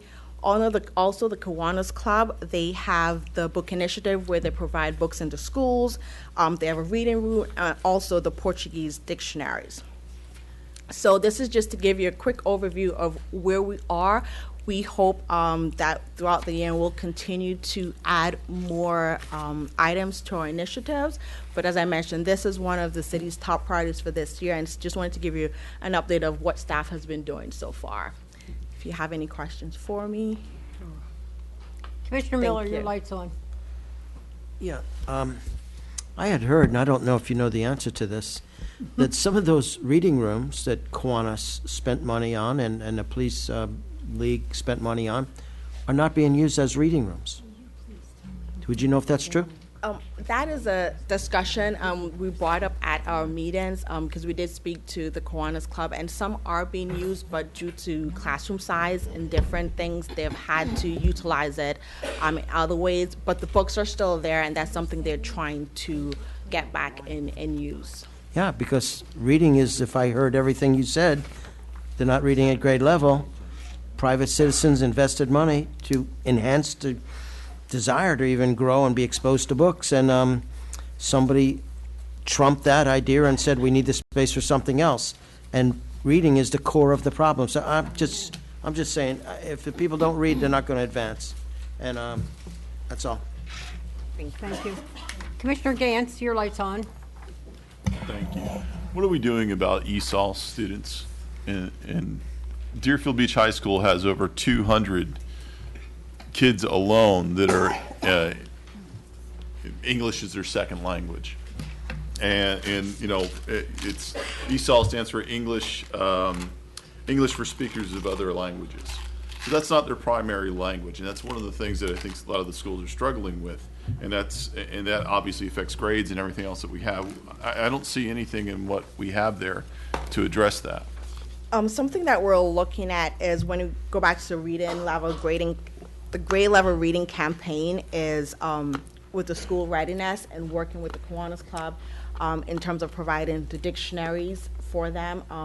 As you know, we only have one high school in Deerfield Beach, and Principal Morrow spoke about the support he needs from the elementary school and the middle going up. So to answer your question, at the high school level, we haven't been focusing on that, but more so on the middle school and elementary school, so they are prepared for when they get to the high school. But we can add some more details and speak to them on what other support they need from us. Because that wasn't something that was, besides getting them ready through the dictionaries and the readiness program, it wasn't something that was identified by the principals when we had our quarterly meeting, but I can definitely have that discussion with them. Well, obviously, our elementary schools and our middle schools feed into the high school. So if you don't start early, you're going to have some serious problems by the time you get to the high school level to try to address that. And that is one of our biggest issues. And it can be Portuguese, Creole, a wide variety of different languages. In Deerfield High School alone, with the over 200 kids, mostly from the Caribbean area. So we have to figure out a way that we can overcome that. But I also think, so I would like to see specific programs to deal with that issue if we're going to do with these other initiatives that we're doing, which I think are great because, you know, what better way to improve our quality of life here in the city of Deerfield Beach is we have to get those schools up to where they were at and even beyond. But that pressure also needs to be put on the school board. The school board, and in particular, Mr. Runcie and the entire school board, because They received a great deal of money from the taxpayers. And what I distinctly remember is when that bond was being pushed and promoted and they wanted us all to support it. Former Commissioner Preston is here. He was specifically told when we talked about the bathrooms at Deerfield Beach High School, which I don't believe had been renovated since the 1970s, if I remember correctly. When asked specifically about that, he was told, well, why don't you go ahead and wait until we get that bond issue through. Once that bond issue goes through, we can do something about the bathrooms. The very first list that came out, the first thing I did was grab the list of all the schools and all the things that they were going to do with that bond issue. I looked at the list, it wasn't on there. We've been sold a bill of goods, and they've been holding the money and playing with the money, and some of the things that need to be done haven't been done. So we can put all these programs in to supplement what the school board is failing to do for our children. I think we should do it either way, but we need to put pressure on the school board to do something. We need to show up at the meetings. We need to organize and bring the community together. The 5 of us showing up isn't going to work. But showing up together with representatives from District 1, District 2, District 3, and District 4 to make our voices heard is going to carry a great deal of weight. Because I'm pretty sure the school board doesn't like bad press. And I'm pretty sure we can bring them some. Because quite frankly, they're doing a good job of it on their own. All we need to do is spotlight it. So hopefully that will wake them up and they will come together and help us out here in the schools. Commissioner Battle, your light's on. Yes, it is. Thank you, ma'am. I agree with what Commissioner Gansler said, and it goes a little bit further than that. One of the reasons why our surcharge tax didn't pass, because people were disillusioned with the school board and what they finally did with the funds from the $800 million bond initiative. Most of that money went out west, where it continues to go. And all of those schools like Deerfield, who needed upgrades or whatever, and Northeast, they were again put on the back burner. So I agree with Commissioner Gans that we should really be putting pressure on that school board in order to get us where we need to be here in the city of Deerfield. Because if you know the rule. If you have bad schools, people don't locate here, businesses don't locate here, one way or the other.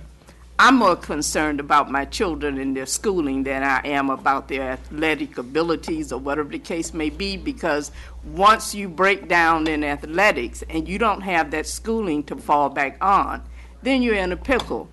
We get to a point wherein, and I am told, Commissioner Gans, that with our ESOL students, they fare very well while they're in the school system. But when they get out, because we tend to, and I don't want to say coddle them, but all of the support that they need to help them to get through the classes is there. But when they get out, these children aren't able to get jobs. So these children are just sitting on the sideline. And we ought to be better about schooling our children and making sure that we school them so that they can get the jobs that they need in order to live in this society. I would say, if I'm going to fight anybody, I'm willing to fight the school board for my children and their education. Like you said, basically, most of the households don't even have books in them. We tried to put a dent in that with the book and a toy program. All of those kids got a book and a toy for Christmas, but more needs to be done. I applaud the efforts that you and your group are doing. I think the city as well to start jumping in and looking at what's going on with the education of our children here in this city. And more so than that, if we need to all pack in, all 4 commissioners and the mayor, pack in a van as well and put the citizens on a bus, we need to make Mr. Runcie and the school board accountable. Ms. Rupert can only do so much.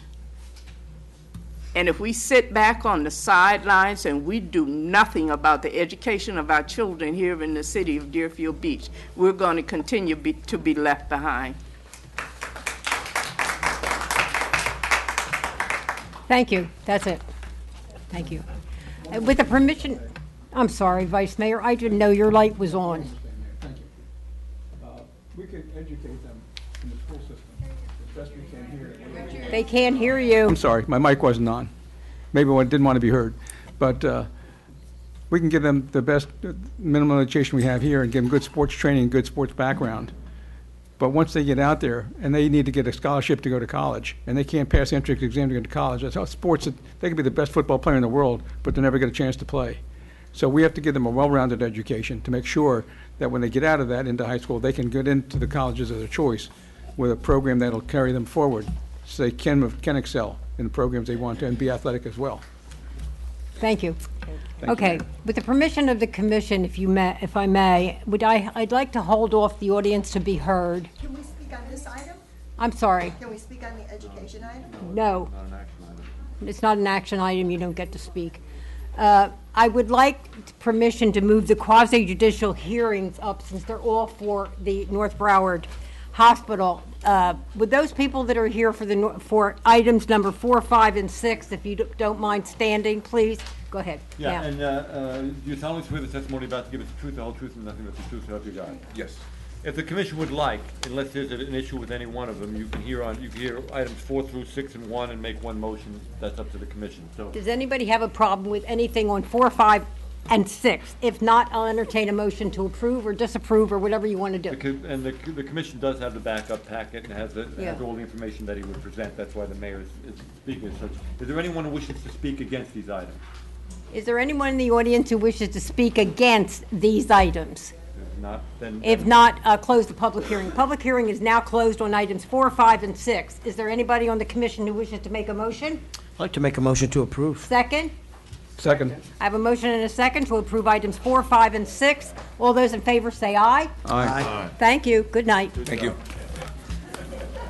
The next item on the agenda is the audience to be heard. I'm sorry, I moved it around because I didn't think they should have to sit through all of this. Your name and address for the record, Rita. Rita Massey, 19th Avenue. Guys, we have a very, very serious problem in District 1. Houses are being broken into. Condos are being broken into. People are on the beach drinking until they can't stand up straight. And then they go from the beach to the homes, to the streets, and it's a terrible thing. I want information on a crime watch. We'd like to have our street, 19th Avenue, from the Boca line to the Hillsborough Bridge under a crime watch. We'd like to have signs up. If we have to assemble our own people to be volunteers, I don't know how that works. We will do whatever is necessary to participate, but we cannot allow this to exist. I am going to be 80 this year, and I am not going to walk around You're a baby. with a loaded gun to protect myself in my own neighborhood, okay? And that's what I have to do. So tell me what the remedy is for this. I think you ought to get together with the commander that's sitting back there, holding his chin. You mean that good-looking guy back there? That good-looking guy back there, and see if you can't get together with him to arrange some kind of surveillance in that area. Commissioner Miller, you... May I yes. comment? There is a Topeka meeting this Thursday. Bring it up at that meeting, because Crime Watch has been installed, but getting more signs makes sense. And We there's a don't meeting. have any on 19th Avenue. Well, there is a meeting at the I church know on this that. Thursday. So that's a good place to pick it up. That's grassroots, and we can go from there. Well, I don't want to bring it up to grassroots. I want to bring it up to the commission because these are the people that are in charge. So they're the people that have to keep us safe, not Mark and Topeka. So, and I'm part of Topeka, you know that. So I want the city to know that District 1 is in peril right now. When I say peril, I tell you we have people walking around there that don't belong there. And I don't know what the remedy is, but something has got to be done. So I think the commission would agree that it's important for us to ask the BSO to install a special unit to survey what is going on in that particular area. So I want you to I'm serious. Yes. I want you to get together with the commander Sure, of and see course. what we can do to make that easier for you. And on the other hand, I don't know if the CRA is in charge of the beach, if their monies could go toward anything on the beach, but I think we should have somebody, not one of the deputies, they have enough to do in District 1.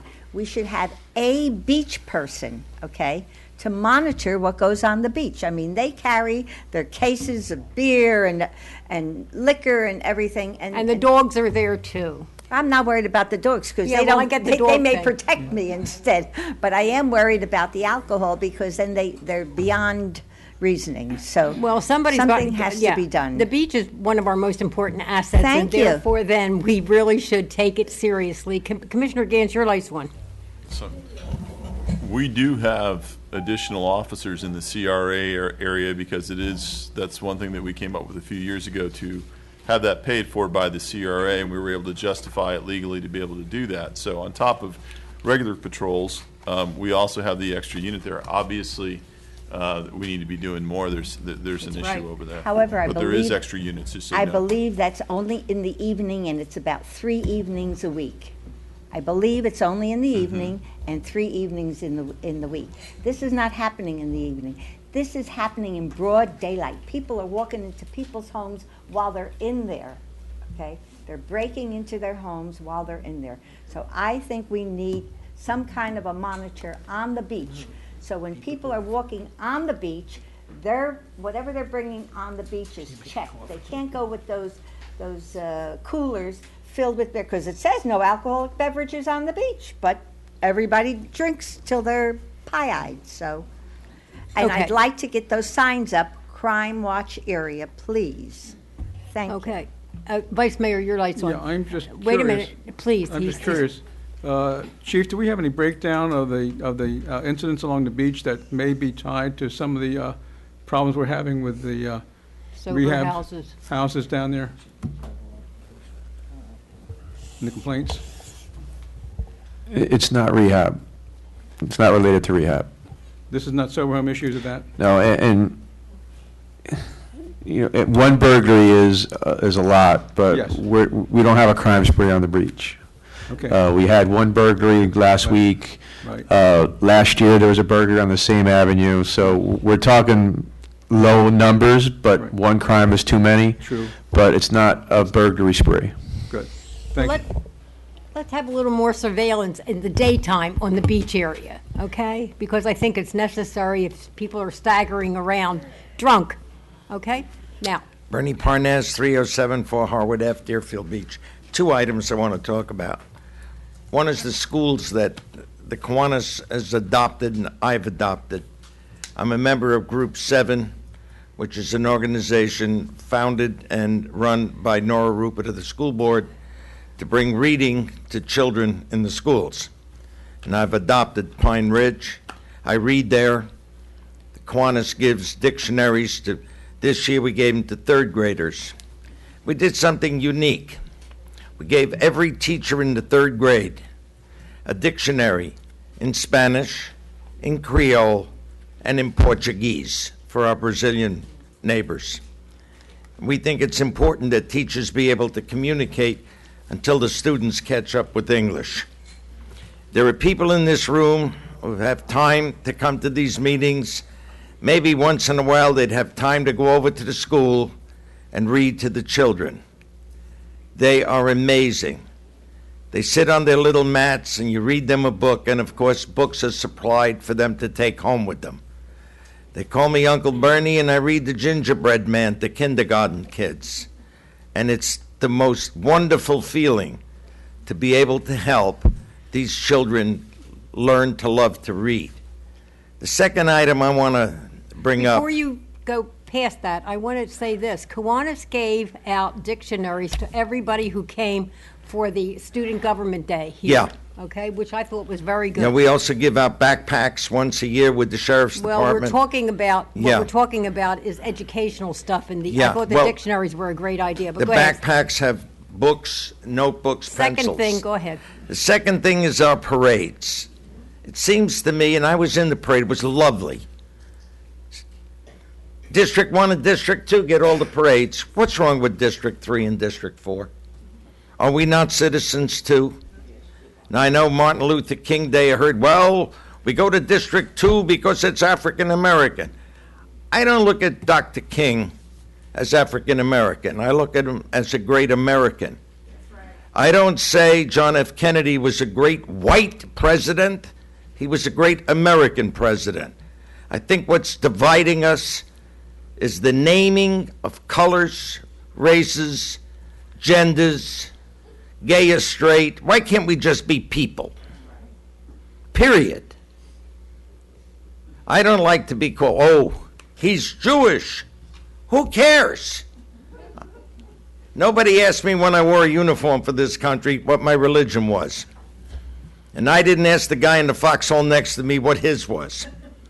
Because there's no atheists in the foxhole.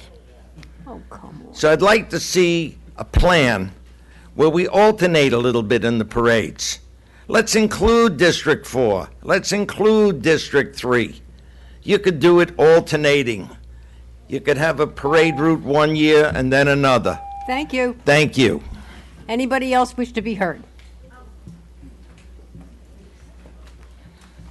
Your name and address for the record, Hello, please. I'm Janice Hutchison. I live at 1470 Southwest 9th Avenue. I'm here tonight. And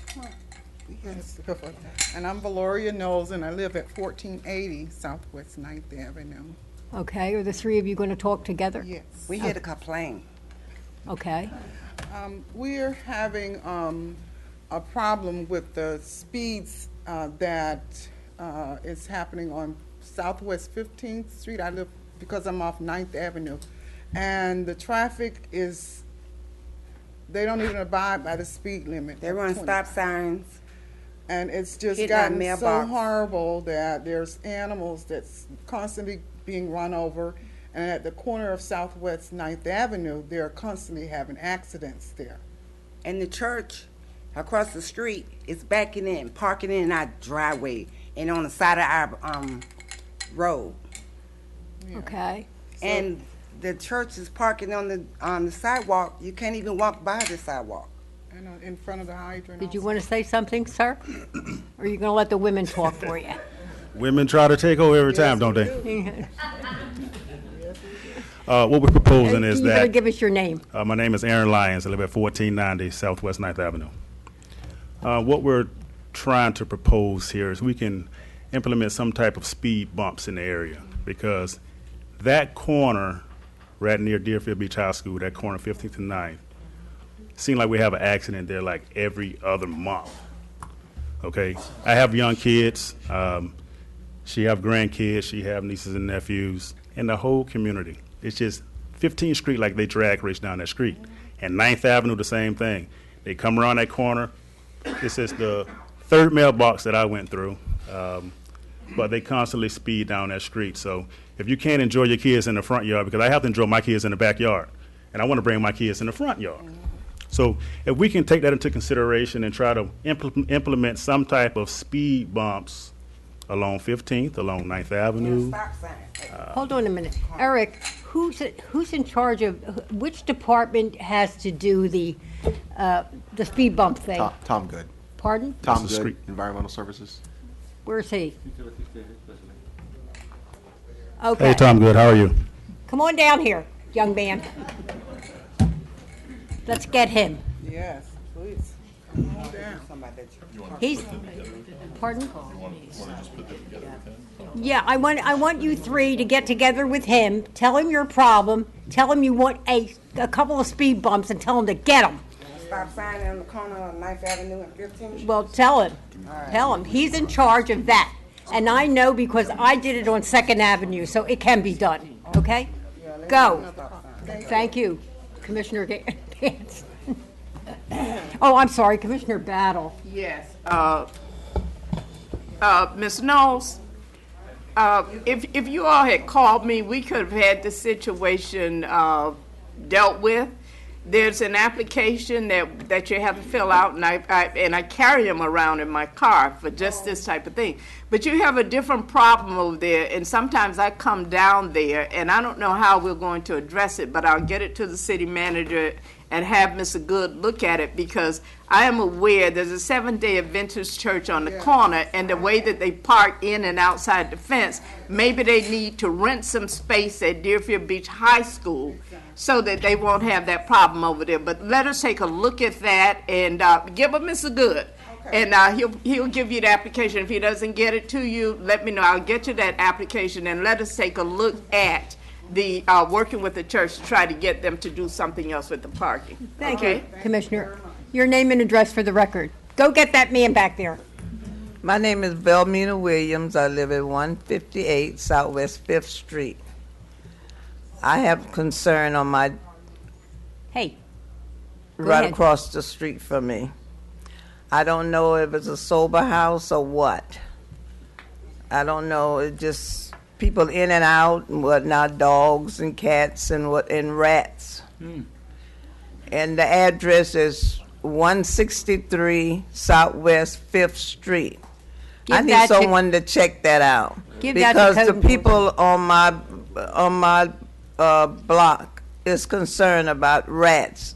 I think some lady already got some of the rat in her house, and I don't want no rats in my house. So the city need to check on that because that's not healthy. Thank you. Anybody else wish to be heard?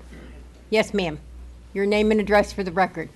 Whoops. My name is Fabian Adam. I live in Ventnor Beach, Century Village. Today I had a meeting with Sylvia Wilson. Sherry Wilson. Sherry. Oh, okay.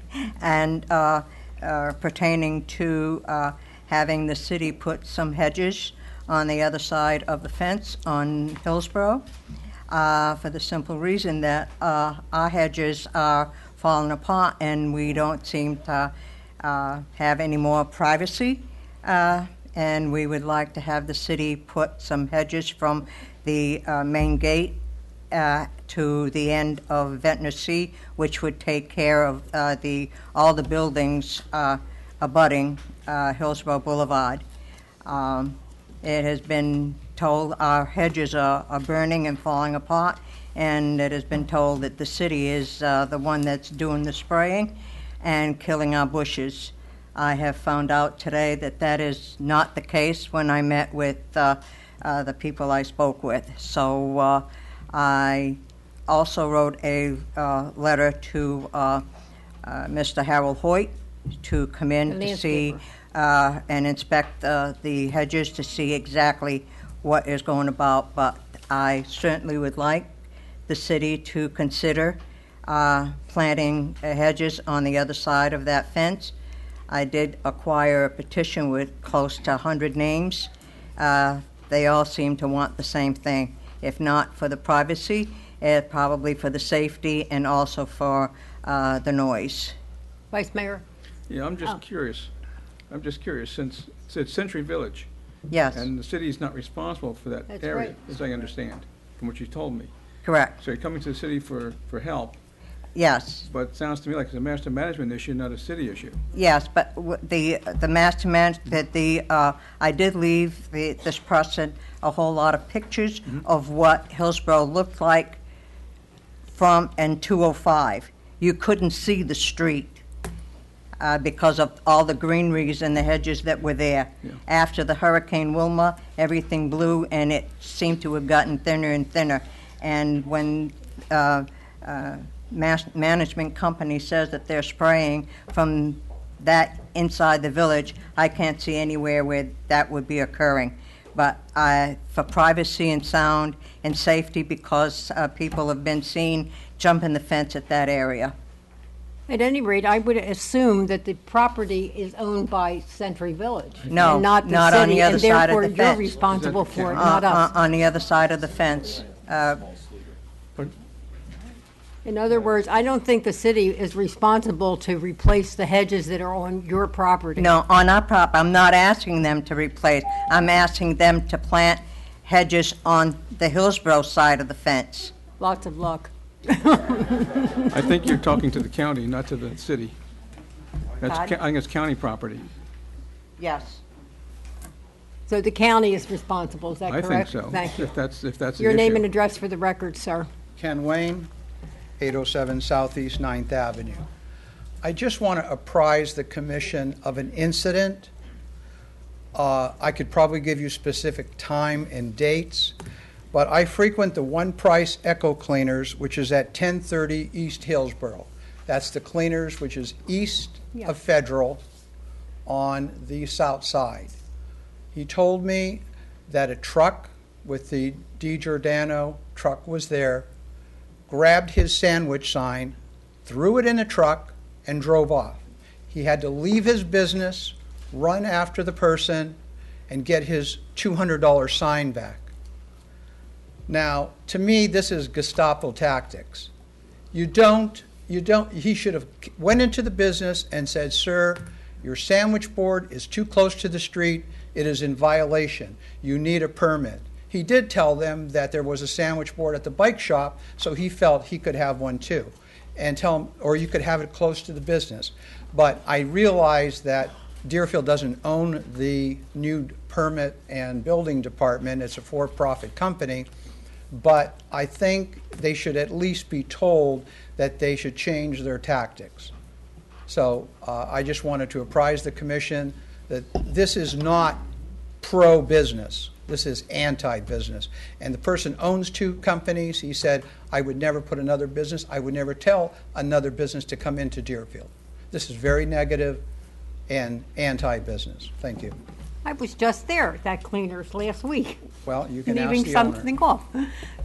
I didn't see the sandwich board, though. Okay, thank you. He also mentioned that there was a place right behind the cleaners, which is a little part of a grassy area, that he has constantly called the permit department.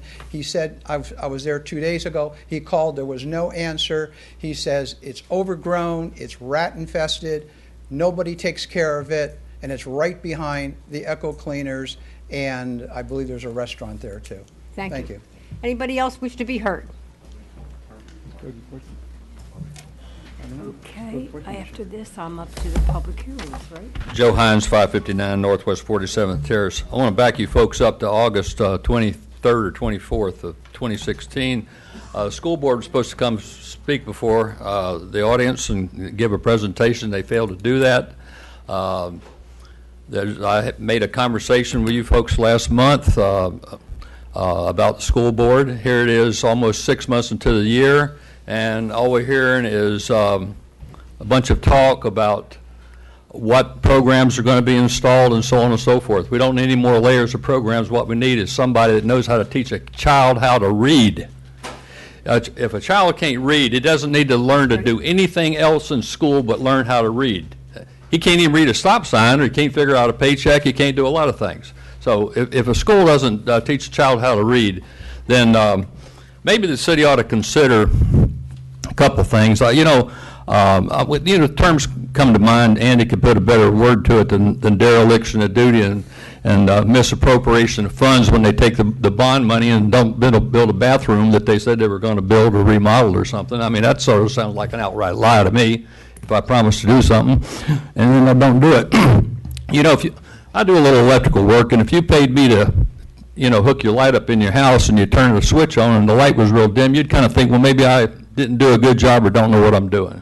Well, if I send my child to school and they don't know how to learn how to read and do the basics, then I don't believe the school needs to be paid any damn money for, excuse my French, any money, for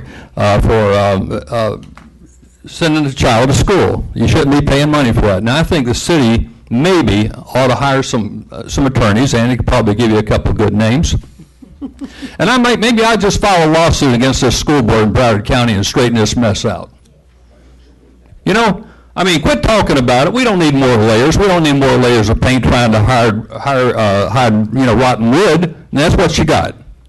This thing's not working. And so, you got a couple of F schools in the city, and that really just amazes the heck out of me. And now we got citizens that's going out there and spending their time, which is, very honorable, to try to help the children. And why is that? Because the school's not doing their job. Why is that? Well, maybe the school board is spending the money in the wrong place. I don't know. But I'd get to the bottom of it, and I'd make sure this problem gets fixed, and I'd make enough noise till it get fixed. Thank you. Anybody else wish to be heard? If not, I'm closing the public hearing. Public hearing is now closed. Sorry. We are at public hearing number 7, 2017-024. Read it. An ordinance amending section 6676 to include the Sullivan Park parking area, amending section 6677 to include pay station parking fee for the Sullivan Park parking area, parking lot, $1 per hour to include docking fees for boat trips at a rate of $5 per hour, 4-hour maximum. The public hearing is now open on public hearing 2017-01, I'm sorry, 024. Yes, your name and address for the record. Katie Freitag, 418 Southeast 2nd Street. There's no parking meters at Constitution Park. There are no parking meters at Villages of Hillsborough Park. There's no parking meters at Pioneer Park. There's no parking meters at the Aquatic Center. There's no parking meters at Mayo Howard Park, North Crystal Heights Park, Central South Crystal Heights Parks, Deerfield Run East, Ada Graham Johnson Park, Johnny McKeithen, River Glen, Ovita McKeithen. We get the Rec point, Complex. Kathy. The point is, we do not have parking meters at all of these parks. Why are we putting parking meters at Sullivan Park? We're trying to expand Sullivan Park and make it a great place for people to go. It's not the beach, it's Sullivan Park. If you put parking meters at Sullivan Park, people are going to park right next door at the Cove, walk under the bridge for free, and not have anything about it. Let's not put the parking meters in. Let's get the people there first for at least 6-8 months. Let's see how things go, see if people are even using the park before we try and go to the expense of putting the parking meters in. Thank you. Thank you. Anybody else wish to be heard? If not, I'm closing the public hearing. Public hearing is now closed. I need somebody to tell me I'd something. like to make a motion to approve this, and there's reasons why we want to put meters here. We don't want to have free beach parking. We need money to maintain the park. So this makes this park different than any other park, considering we've just spent millions of dollars to upgrade it. So I make a strong case that we have this minimal parking meter, $1 an hour, and I'd like to have that approved. That's my motion. I have a motion and do I have a second, and then we'll discuss it? Okay. Now, Commissioner Gantz, your light's on. Yeah, when we originally talked about doing this, we were doing this at the time that there was heavy discussions about metering the Cove parking lot. So it didn't make a lot of sense to meter the Cove parking lot and then leave this as free parking, because that means everybody was going to be going over there. Now we've got the reverse situation. We have meters there, and we don't have metering in the Cove, so people are going to go into the Cove, take up those shop user spaces, walk up to go around over to avoid it, to use the park, and to avoid those parking spots. The biggest, I agree with the boat docking, number one. We should be charging for the boat docking. I have no problem with that. I think the bigger issue, rather than maybe charging the money, because quite frankly, the money's a drop in the bucket. The money is, I think at most, $800 a day if it's maxed out was what it would be, and if you take half of that to put towards our maintenance fund, it really doesn't generate enough money to really make it a game changer. But every bit of revenue is good. I understand that. The bigger issue is going to be people utilizing that park or using those parking spaces that aren't going to that park. They're going to park there and they're going to walk over and go to the beach. We need to enforce our time limits, I think, more importantly on that parking lot than we should be about worrying about hitting them up for charging them to park there.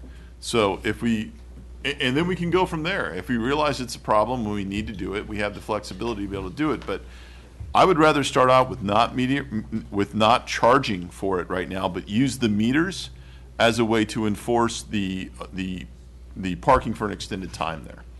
So then if we decide at some point in time that, well, metering that and charging to park there is going to benefit us, the condos that are there are concerned that people are going to try to avoid the meters and park in their parking lot, which is a current concern they have. So I think the circumstances have changed on this a little bit.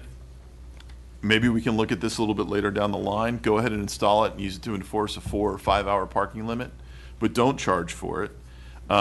Look, if the revenue was there, if it made sense, what we're going to do is cause a problem for the Cove, for the condos over there, if we go ahead and charge at this point in time. If everything was even across the board, there's meters all the way across, it would make sense. We don't have that right now, but we do need to put in something that deters people from utilizing that parking lot as a extended beach parking.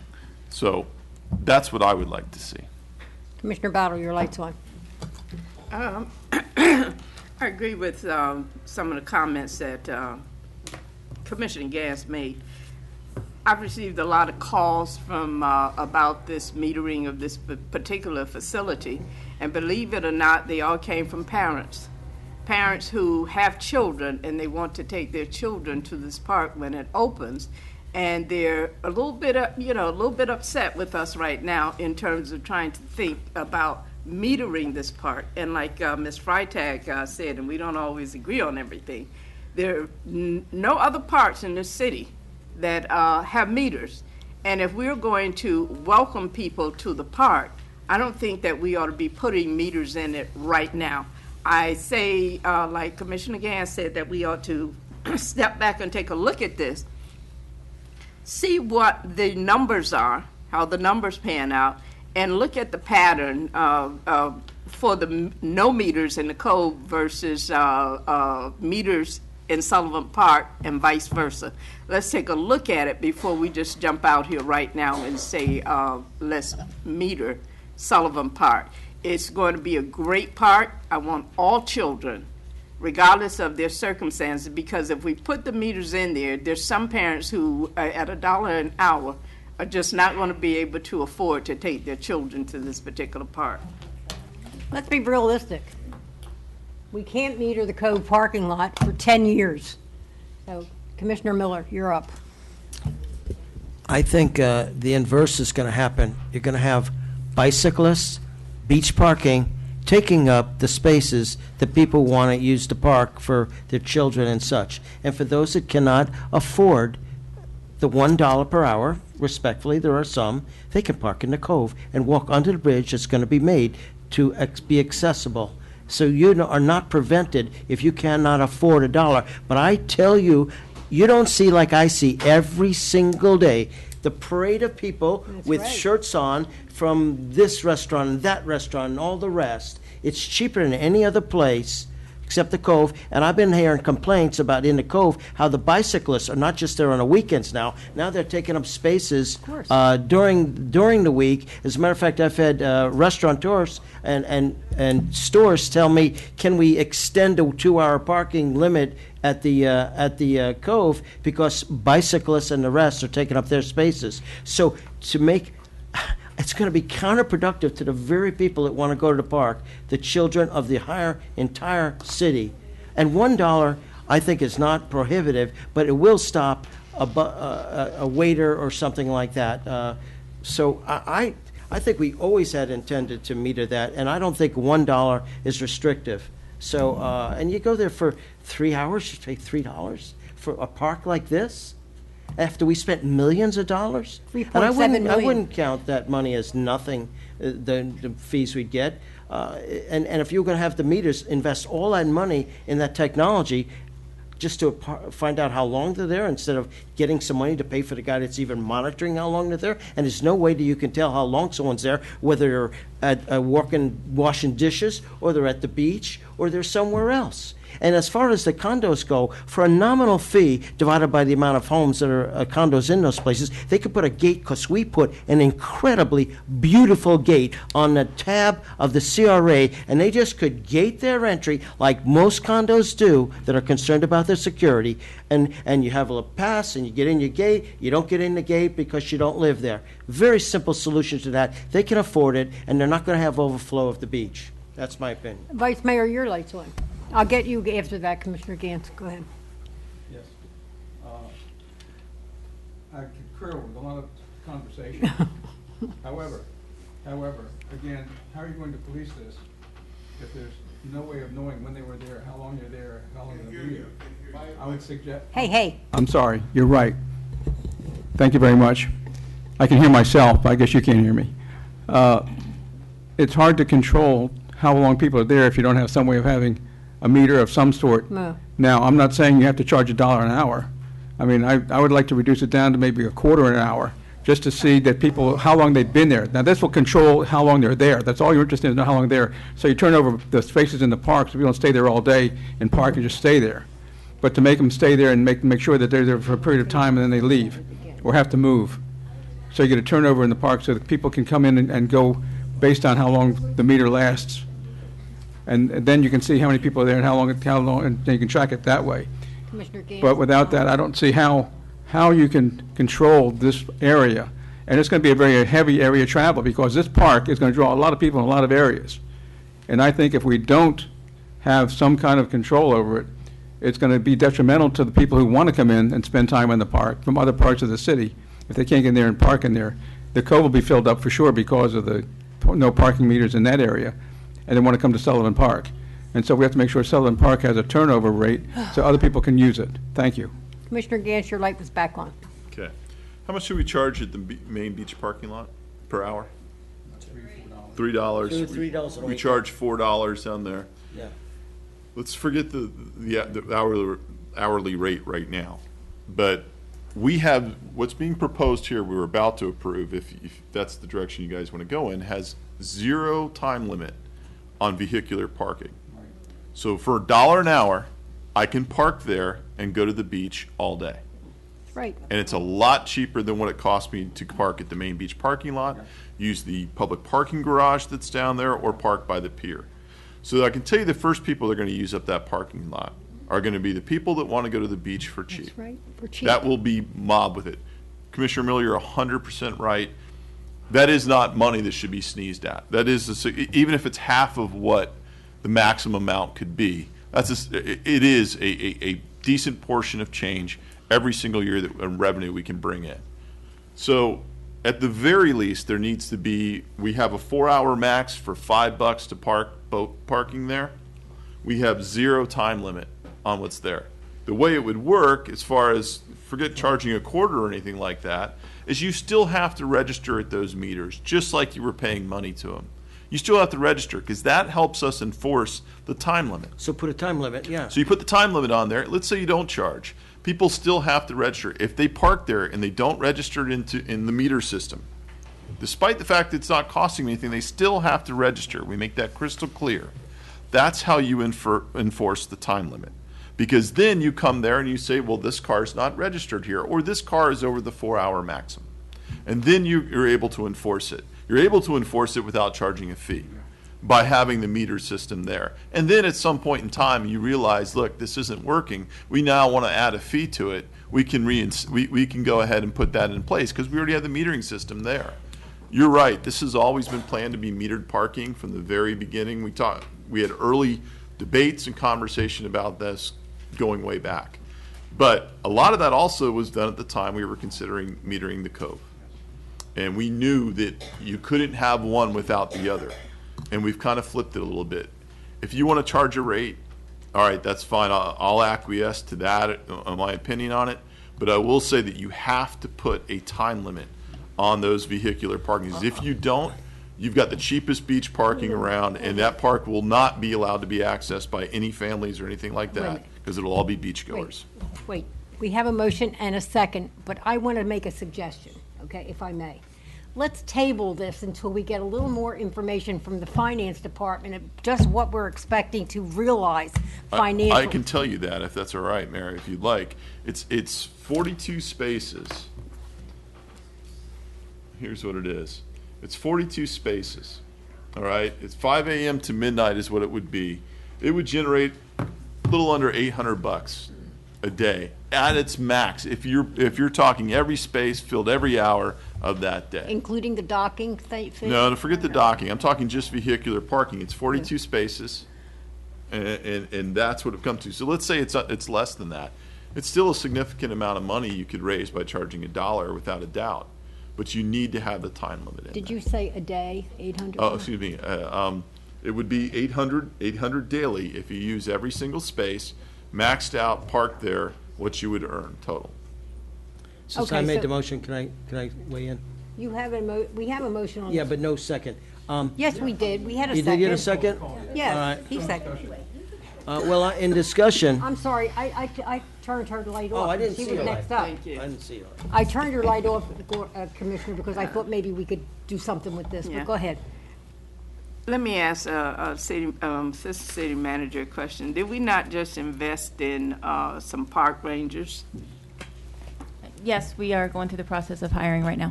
And could not one of their duties be, or whoever's assigned to that particular area, be there to check those cars to see how long they've if they're over the limit one way or the other, they've been there too long. If they utilize the system, we are planning on working with parking enforcement to make sure that we're able to help supplement what they do. But the park rangers will also be going everywhere from the beach all the way west. So we won't be particularly stationed there, but they will be making their rounds. Okay, thank you. Vice Mayor, your light's back on. Is it possible that 4 hours may be too long at a time to stay there, but maybe a 2-hour limit? Yeah, I don't know what it is with your microphone, but nobody can hear what you're saying. I hear Talk up. myself. Yeah, I have to turn it on. That's a secret. Yes, go ahead.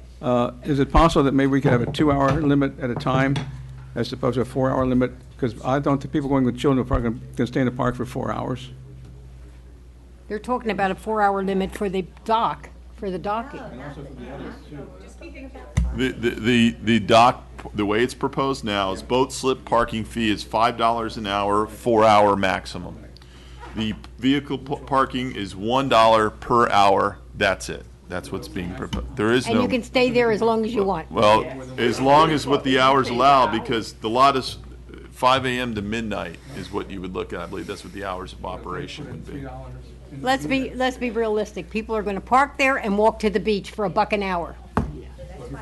If you put a 2-hour limit on it, You're they're not going going to to go lose to the money beach. that way. Charge what you want to charge, but we have to put a time limit on that. Yeah, I'm saying, you don't charge it, but limit the time to 2 hours, not longer Where than did 2 you go? hours. Oh, Andy, you were back there.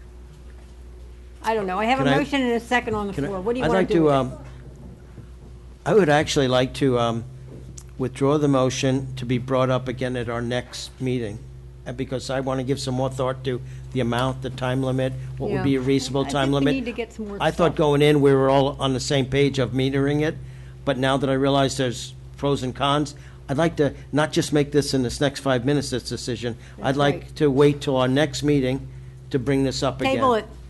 Till, You want to defer to the next meeting? Defer. Okay, defer to the defer next to the meeting, next and then, meeting. and then I might modify it. I might just say a different time with the time limit and such like that. Well, if we significantly change it, we may have to have a new second reading, but that's fine. That's fine. Yeah, we'd have to be, yeah, it's gonna be different. I'm gonna include a time limit. Let me ask a question. When are we supposed to open this, The last week in February. it's not going to open until the Do we last have week to in order the February. equipment? I would say, all right, I'll make The it, equipment is fine, it's just the signage. And able to enforce. Sorry. you- So we're The gonna have equipment the is fine, grand it's the opening? signage in order to enforce it. can we wait for the next meeting? If you change it significantly at the next meeting in February, that would then require a new second reading, so you will not have it done in time. For the opening. Well, you know what? If the people had a month of free parking, I wouldn't mind that. So I would still defer to next meeting. to Okay, that. I have, is that your motion? Motion to defer with a second. Motion to defer till the next meeting, and we have a second. All those in favor say aye. Aye. Aye, okay, it's deferred. Thank Next is you. an ordinance amending Chapter 50 Parks and Recreation, amending Section 50-105, adding and amending park names, amending Section 50-109, adding Constitution Park to the list of parks in which allow domestic animals on a leash, adding subsection J to Section 50-109, prohibiting exterior loudspeakers and amplifiers unless allowed by a special event permit, amending Section 34-35, prohibiting exterior loudspeakers and amplifiers in city parks without a special permit. The public hearing is now open on 2017-025. Is there anyone in the audience who wishes to be heard? I'm closing the public hearing. Public hearing is now closed. Anybody want to issue a motion? I'd like to make a motion to approve. Second? Second.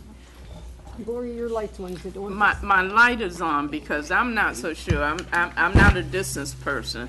Never been a math hero one way or the other.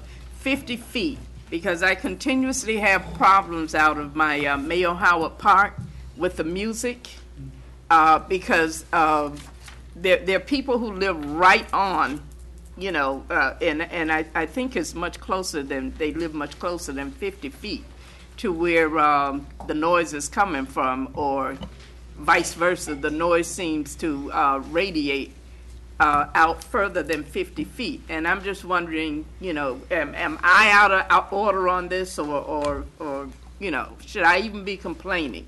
Because I get complaints all the time about the noise from that particular park. Well, if this passes, then you'll have a 50 feet method is of pretty enforcing it. Yeah, but Yeah. 50 feet. Yeah, 50 feet's, might be too much. It's on the strict side. it becomes a problem if you Yeah. make it any I'm sorry, closer. Vice Mayor. Yeah, you can't. Well, their houses are closer than that. I have a motion and a second. All those in favor say aye. Hey, Can we discuss, I want to discuss the 50 feet. 50 feet, yeah, if they can hear it within the 50 feet, then that's too loud. So this should be helpful to your residents. It's very strict, yeah. So so I'll go back. There is a noise ordinance that we have in the city. So that actually Right. gives them- And I it gives think them if teeth. you have a question of noise at that particular park and that level, you then should report it. code enforcement should come out with a meter, a sound meter, and take a reading on that and see how loud it is. If beyond the code level that we have agreed to as a decibel level, then they bring it back and we can, at that time, adjust it, to make sure that that's an area of concern. I just want to make sure that this Yes. is actually, like Commissioner Miller said, putting teeth in this ordinance Yes. so that we don't have to just Yeah, keep going. that's what I say, you Okay, can do thank that you. at this point, and then have code enforcement back up any questions you may have. Thank you. Commissioner Gantz, your light's back on. Yes. You made yes, the ma'am. motion. No, I didn't. Oh, yes, I did. Thank you. Either I'm, been a I long don't know, night. I'm losing it or you are. Yeah, it's a combination, I think. I would say that with the 50 yards, 50 feet. excuse me, 50 feet, Gee, code enforcement can't help us with decibel level in the middle of the daytime. I don't want to put that out to the public saying, look, we have a noise problem. Call code enforcement. They're going to come out and do something about noise in the middle of the daytime. That becomes an issue. You're going to have to reach decibel levels that are pretty unbearable in order to have that kick in. It's going to be at a level that you think is unbearable, but it will fall below a threshold that you think you can actually enforce it with. So, I mean, 50 feet is close. I have the same issue and the same complaints with Villages of Hillsborough Park with loudspeakers, and that when people run out those pavilions, it sounds as if we actually have more noise from those than we do when we have some of the city festivities over there. So I completely feel with you. 50 feet is, to me, I think that's pretty reasonable, and it is pretty stringent. So, and I think if you get anywhere different than that, it's going to be a very difficult thing for even people that want to enjoy the park. You got to have a happy medium in there somewhere. I think 50 feet's pretty strong. Okay. I had a motion and a second. All those in favor say aye. Aye. Thank you. I'm at the consent agenda. Number 9's been taken off, Yes. okay? What? You can approve the consent agenda, but the public has a right to speak on any item they wish to on the consent agenda. Okay. Any item on the consent agenda? Anybody want to speak on anything? I'd like to pull number 11. Okay. Number 11 is pulled. Anybody on the commission want to pull anything else? I'd like to make a motion to approve the consent agenda minus number 11 for discussion. Okay. I'll second it. Minus Wait a number minute, I have to 9 and close 9 the, and 11. 9 is all. anybody in the audience wish to speak on anything on the consent agenda except number 11? Okay, I close the public hearing. Okay. I make the need a motion. motion. Make the motion to approve the consent agenda minus 11 and 9. Okay. Second. Second. I have a motion and a second to approve the consent agenda, pulling number 11. All those in favor say aye. Aye. Okay, okay. Number 11, you're talking. You're talking. Vice Mayor, you pulled it. Sorry, Mayor, I'm asleep. My microphone is on, but I'm not. On number 11. I thought I was the one that was ill. Come on. It's a different kind of illness, Mayor. Yeah, I know, It's but go called ahead. deafness. Anyhow, number 11 has to do with a home rule charter, home rule issues. Right now, the city chart, the county charter is under review. And the people on this charter, most of them are appointed by the governor, by state senators, and a few elected officials. But in this case, I think we have to have somebody, a little bit stronger representation, which Mayor Haney, who's the president of the League of Cities for the state of Florida, represents the state of League, which is all the counties and all the cities in the state of Florida. And in our county, she represents our county. And so I'd like her to be a part of this review so that we have a strong voice protecting home rule and things that we believe in, as our elections and so forth can be part of this charter review. And we're going to keep our elections citywide and not tied to the national elections. And so I think that this is important that we pass this. And people know we go on record, as other cities have gone and brought this as a resolution to their cities to pass, which several have done so. And I think we should join with them in that resolution. Okay. Thank Make a you. motion to Yeah, approve do that. number 11. I'll second it. I have a motion and a second to approve resolution number 2017. All those in favor say aye. Aye. Aye. Okay. I am at 18, a resolution of the 18. City Commission approving renewal of the citywide landscape maintenance services RFP 2013-14/09 with Complete Property Services of South Florida, Inc. The public hearing is now open on Resolution 2017 having to do with the citywide landscape maintenance service. Anybody in the audience wish to be heard? I'm closing the public hearing. Are you speaking? Coming down. You're trying to get down here. Okay, fine. Your name and address for the record, sir. My name's Tom Tracy at 114 Little Harbor Drive. Maintenance-wise, the weed whackers have destroyed bushes all over the city, number one.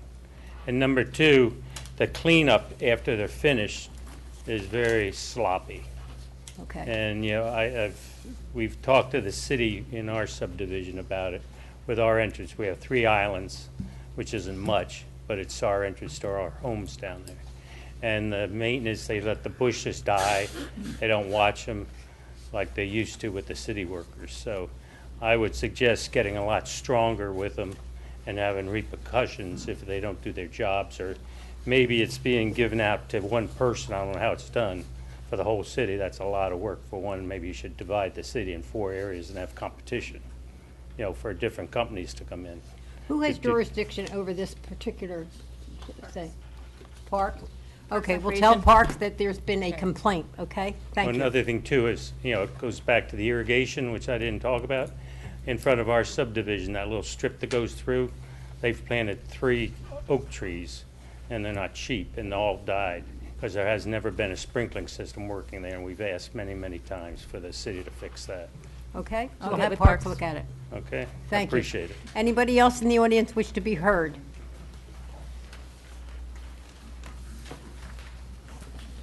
Sandra Jackson. Your name and address for the record. Sandra Jackson, Deerfield Beach. I know you guys have the landscape maintenance people here, and I'm a little confused because we're paying these people all this money, and we have some employees that's doing some of the work, they're doing the backup for them. I think we need to get our people back doing the work because our city don't look good at all with the people who's out there doing the work now. So we need to consider probably bringing our people back and doing what they've been doing because they're going behind these people and redoing the work anyway. Thank you. Anybody else wish to be heard? Yes, sir. I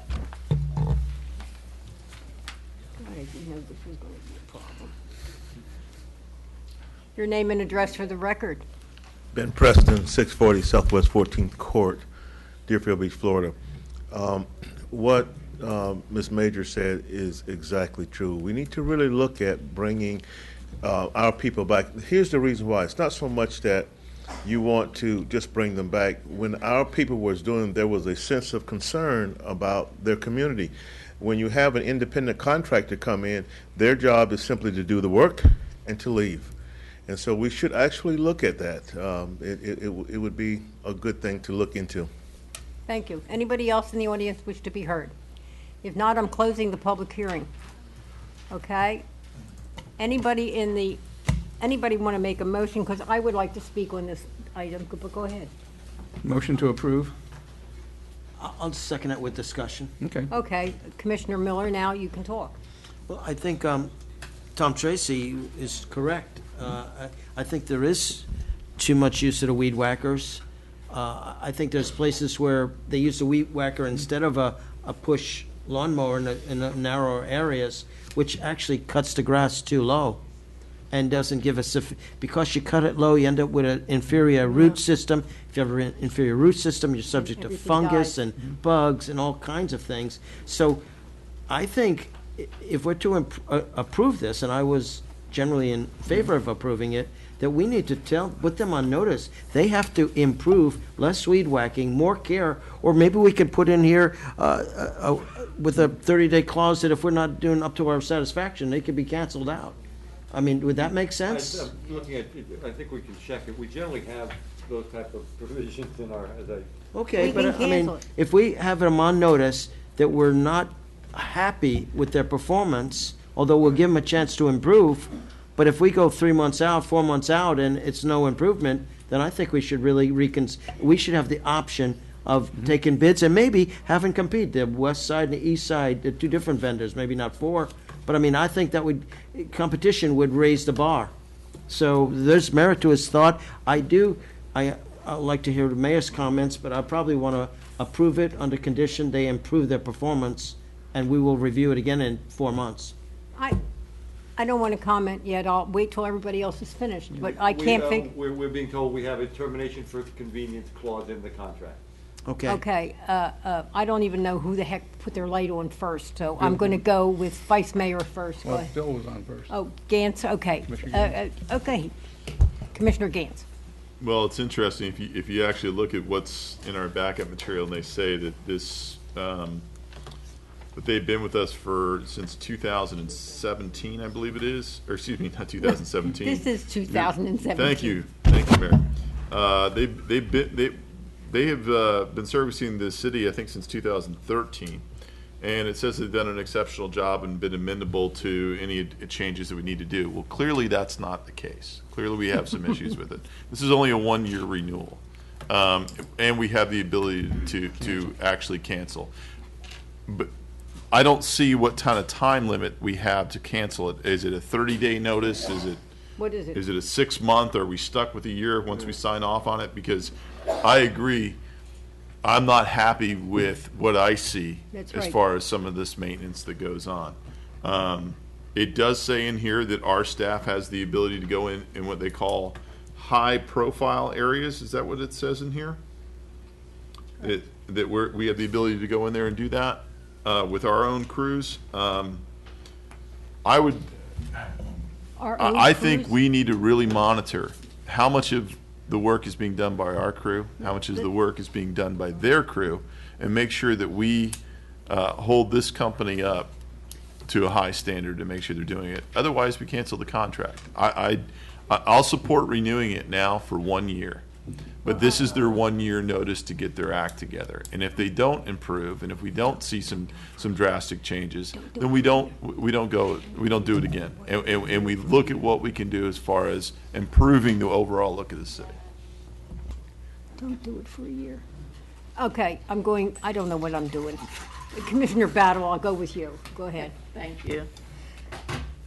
You're up next. I have toyed with this, and the problem that I have with what's going on is, I think it definitely is caused by the weed whacking. What happened then to sitting on a mower and having a bag on the back that catches what you mow? Because what they're doing now is that they're using the weed whacker, and then they're using the sprayer to spray it wherever. The blower. And oftentimes, depending upon where they are, it ends up on some company's front yard or in a citizen's yard, or in the street, or in the drain, clogging the drains. So if we could, I would be more amenable to saying, let's try them for a period of time, if they will agree to putting those bags on the mower and not really using those weed whackers. Or do weed whackers have bags that come attached to them? I'm not so sure. Gosh, Vice Mayor, you're up. Yeah. In dealing with this, I'd like to know if there are any complaints been filed by residents to the city, and what city response was to those complaints, to see if we're following up on these issues first. If we're not following up, if we're not telling them there's a problem, I'd like to know that that it's the city, not the people doing the working. However, I'm amenable to the fact that if we are following up and we're using more of our people to do follow up behind their work, that we change the whole process. That's right. And I'd like the idea of maybe having more than one contractor, because I think Military Trail would look a lot better around Century Village if it was done more frequently than the way they're doing it now, and kept more things, because Military Trail has such a high volume of traffic, especially at nighttime, people coming home, going to work and so forth, coming home from work. They throw litter all over Military Trail, and it looks disgusting. We can clean up in an hour, and an hour later it looked like the hell. You guys are lighting up again, and I'd like an opportunity to talk. Of course you may. I mean, I have all the lights on. Look, We have nothing to lose by having the people that we already have in the city doing this job. Why are we going out and outsourcing our money to somebody else? We have plenty of people in the department who has done that work in the past for the city. Let's give them an opportunity to do this. They did a great job. And I'm in favor of keeping the people that pay taxes in the city having jobs in the city. I don't know why the hell, I almost said hell. I said it. I don't know why we would want to go outsourcing and giving our money to some company when we have people in our city who can do this work just as well, if not better, because they have a certain pride in what happens in their city. I would like us to say, we're not going to go with these people. We're going to wait and we're going to see if we can't manage to do this with our own people in the city who deserve the jobs. Yes, okay, Miller. Now, you can talk. I think we've made a case why having a subcontractor is a good idea. Because just as we stated, we can get rid of them in 30 days.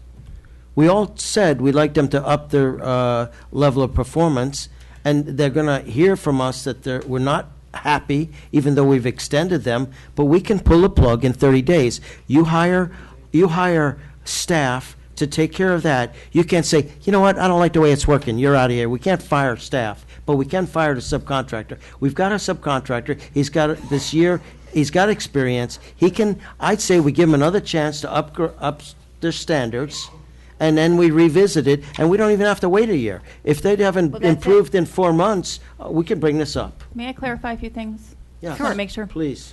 Go ahead. Every other light's on. Go ahead. Number one, there are no layoffs associated with this. Back in 2013, we did this, and we actually demonstrated that it was over $1 million in savings if we were to have the same level of service in-house. We've actually, for a full-time employee, gone from almost 12 acres for them to maintain to 7.3 acres. And what that's allowed them to do as far as our internal staff is work at the parks, be out at the beach, be at those areas instead of the medians, which are actually very dangerous and are a high liability for us to have our employees out there in the medians. Yes, our employees are in there from time to time when it comes to irrigation or special projects. Some of the annex medians we've been working on in order to get the landscaping up to where we want it to be. But in general, we try to not have our employees in the medians for that. This contract, the majority of it is for medians. And I also wanted to point out Medians look like crap. There are numerous medians in the city that are not city-owned. They are privately owned and maintained. So if there is a median that has a circle, a little dot on the end of it, that's a city median. So if you see one and it doesn't have a dot on it and it does not look well-maintained, like the one right in front of Home Depot, that is not ours. That is for the property owner to maintain.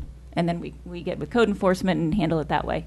But this contract does not result in any layoffs or anything of that nature. We actually don't have anybody left on our layoff RIF list to bring back from those previous layoffs.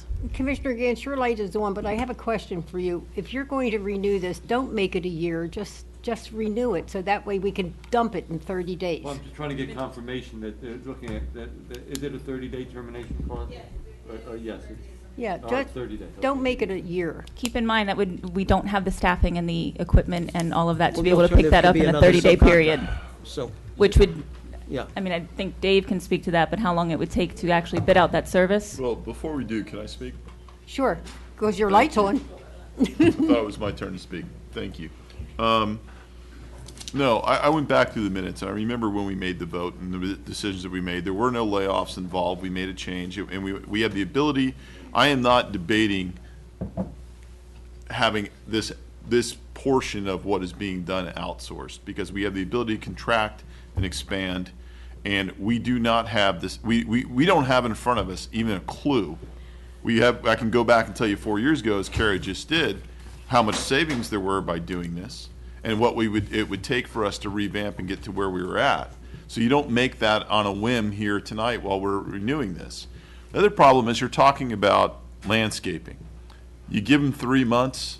Is that really enough time to be able to determine? Landscaping might look like garbage now. It's going to have to grow and have the time to grow to get to a certain condition so you can find out, what they're actually going to be able to do with it. I think it's right for us to put them on notice. I think it's right for them to make them aware that they're getting, if we give them a 1-year extension, this is their time to shine. And if they don't, we move on. And if they don't do it in 6 months' time, we move on. We can do that. I think just because of the way this went out, because this went out to bid, or this is part of a contract renewal, you'd have to go out to bid if you were going to rebid this. You have an option: renew, go out to bid, or go ahead and try to do it internally, which we're not prepared to do right now. Go ahead. But Bill, didn't you just say that these people have been doing this since 2013? Correct. So therefore, then why, you're saying you have to give them another year to perform? That's crazy. They've been performing since 2013. It has been hit and miss, I will tell you that. We've had years where it looks good. We have years where it looks That's bad. right. Now, the way it looks, I'm not happy with No, it. it looks terrible. Okay, in some areas. There are some areas that there are no complaints. But I have seen some areas myself that I'm like, we can be doing better. And if we're hearing about it from over there in some of those areas, we've got some issues, clearly. But I don't think we should shorten it. We've got the ability to cancel it if we need to. And if you want to bring it inside, you're going to have to start to look at those, where you're going to come up with the money to afford it. Because there was tremendous savings when we did this, and we did it without any layoffs. So we're not, that's something we need to look at. So right now, I would say go ahead. I think they've probably heard us loud and clear, and I'm sure it will trickle over to them. But I would approve this renewal just for the 1 year. I'd make a motion that we do approve this. Let me get my point Wait a minute. Hold on, fellas. Commissioner Battle's light's on. You guys stop lighting up and talking. Very quickly, first of all, for those folks in District 2, 10th Street is privately owned. So you don't have to call a commission on that one. The 10th Street is privately owned. We've been around the bush on that one way or the other. So the owner of the median on 10th Street needs to be called to task. Okay, so get code enforcement on that. Second thing is, I'd like to see the comparative data before we, move to bump somebody one way or the other. Comparative data, especially as it relates to this particular company, showing me the increases, because I know they came in probably at low bid, and I want to know how much more or how much that contract has increased since 2013, and give me the comparative data for doing it in-house versus what we have going right now, okay? It's $805,000 is what this contract is going to cost us. That's for citywide, yes. Yes. But it's Okay, a 5%, they have a 5% increase per the terms and conditions of the bid that they can do. That's the maximum that they can do. Your light's back on. Yeah, again, I'm on and you can hear me, but I'm trying to remember what I was thinking. It's gotten late. But the biggest thing is, we've recently put in irrigation along certain places. I don't know if we irrigated the area around that area that was being complained about. We have irrigation that the city owns, or is it privately owned, and if it's being maintained. And there's other places that are being irrigated now. And, pardon? No, I'm just curious. Is some of that due to the fact that we're not taking care of it ourselves, that it looks like it is? It's not that we're not maintaining the watering and the proper maintenance of the area for them landscaping? Okay, I have no idea, but Commissioner Gantz's light's back on. Well, just because I want to clarify one thing that's in here, and it's important for us to know, because even just this discussion tonight probably saved us 5%. The cost of the contract is subject to a 5% increase per the terms and conditions of the bid. The vendor has 90 days before the contract renewal date to request a price increase, and as of this time, we have not received any such request. After this discussion tonight, I would think there's probably a good chance we're not going to get a 5% request. So at the very least, we've avoided that. But But I have a question, because we have no idea who this contractor is hiring to do this work in our city. yes, we do. We have that in we put that in. We did. We have we know who these people are. Okay, then I'm happy. Okay. Okay. All right, I have Call a a motion, I question. think. Call a question. Yeah, what was the motion? Somebody made a motion, but I don't To remember approve where and it was. seconded. It's been approved and seconded. What Vice was Mayor said approve it, I second it. Wait a minute. Motion to approve. What The was it? contract. Yeah, I understand that. Yes. But was it for any What, the- period of time? or This what? one-year renewal. Okay. And we know we have a With the 30-day. Termination for convenience. Yeah, okay. I have a motion, and I have a second. All those in favor say aye. Aye. Nay. Next You is, got one nay. a resolution approving, the award of an injection well rehabilitation and mechanical integrity test for the water plant operations ITB 2016-17/02.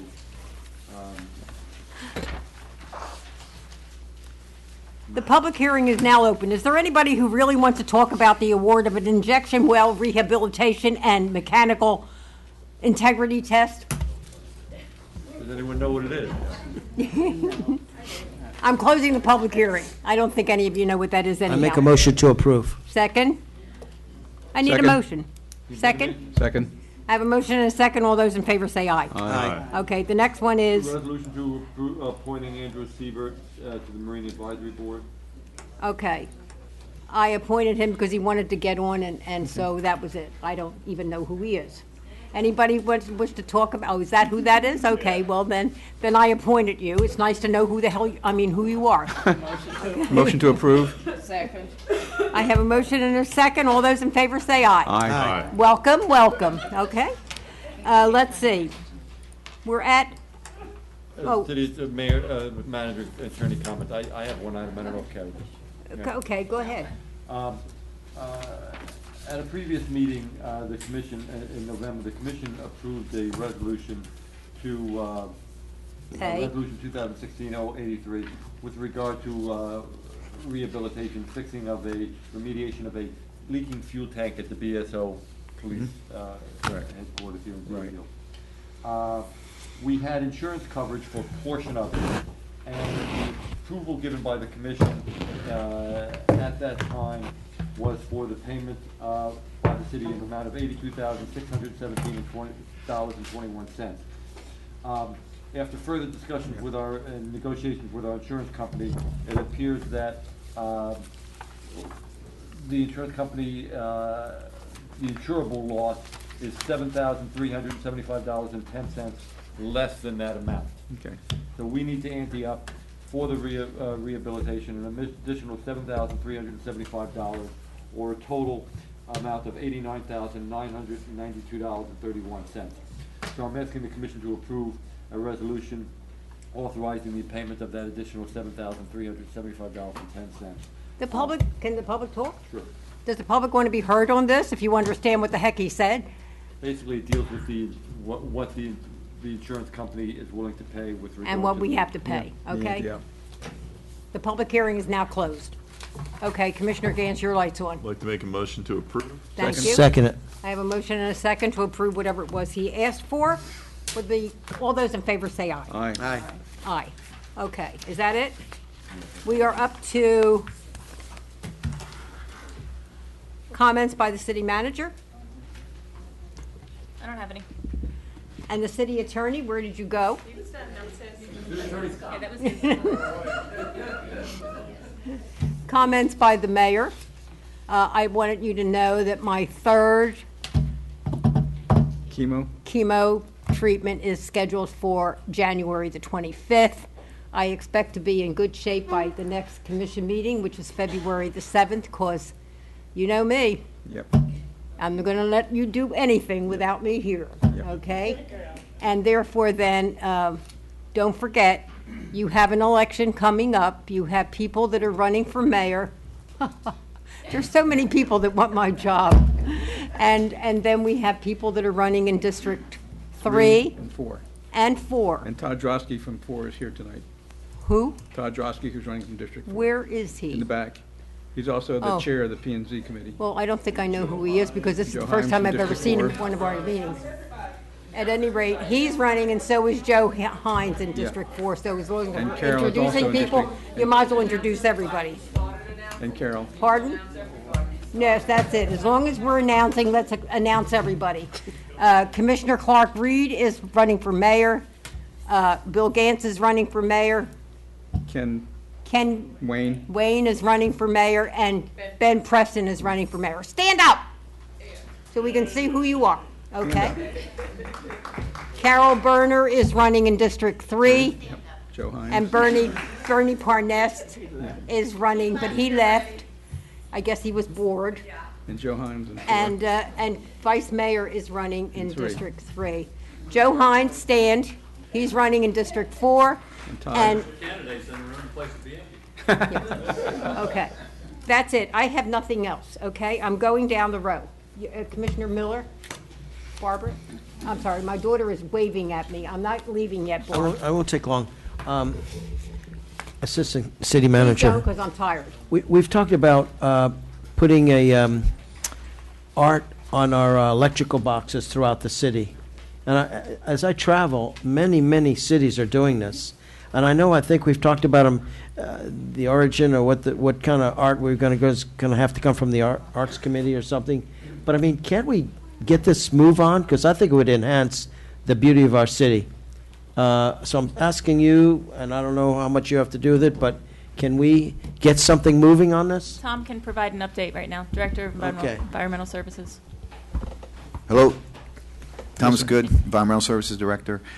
We currently have a company that does the wraps on these traffic boxes with a proposal, and we're getting prepared to issue them a PO so that we can move forward. However, the only thing that we have in the way right now is that we have to go to Florida Department of Transportation or the county in order to get their permission and a permit in order to be able to wrap. You just can't wrap them. You have to go and get their permission and permit it. May I ask a question? So you put it out for bid, and we've got down to one vendor that you like? Yes, and they've provided us some artwork, which we have presented on our website.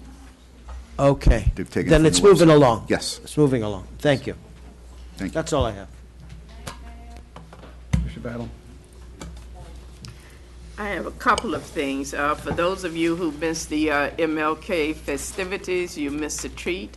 I want to thank all staff who participated and my fellow commissioners for coming out.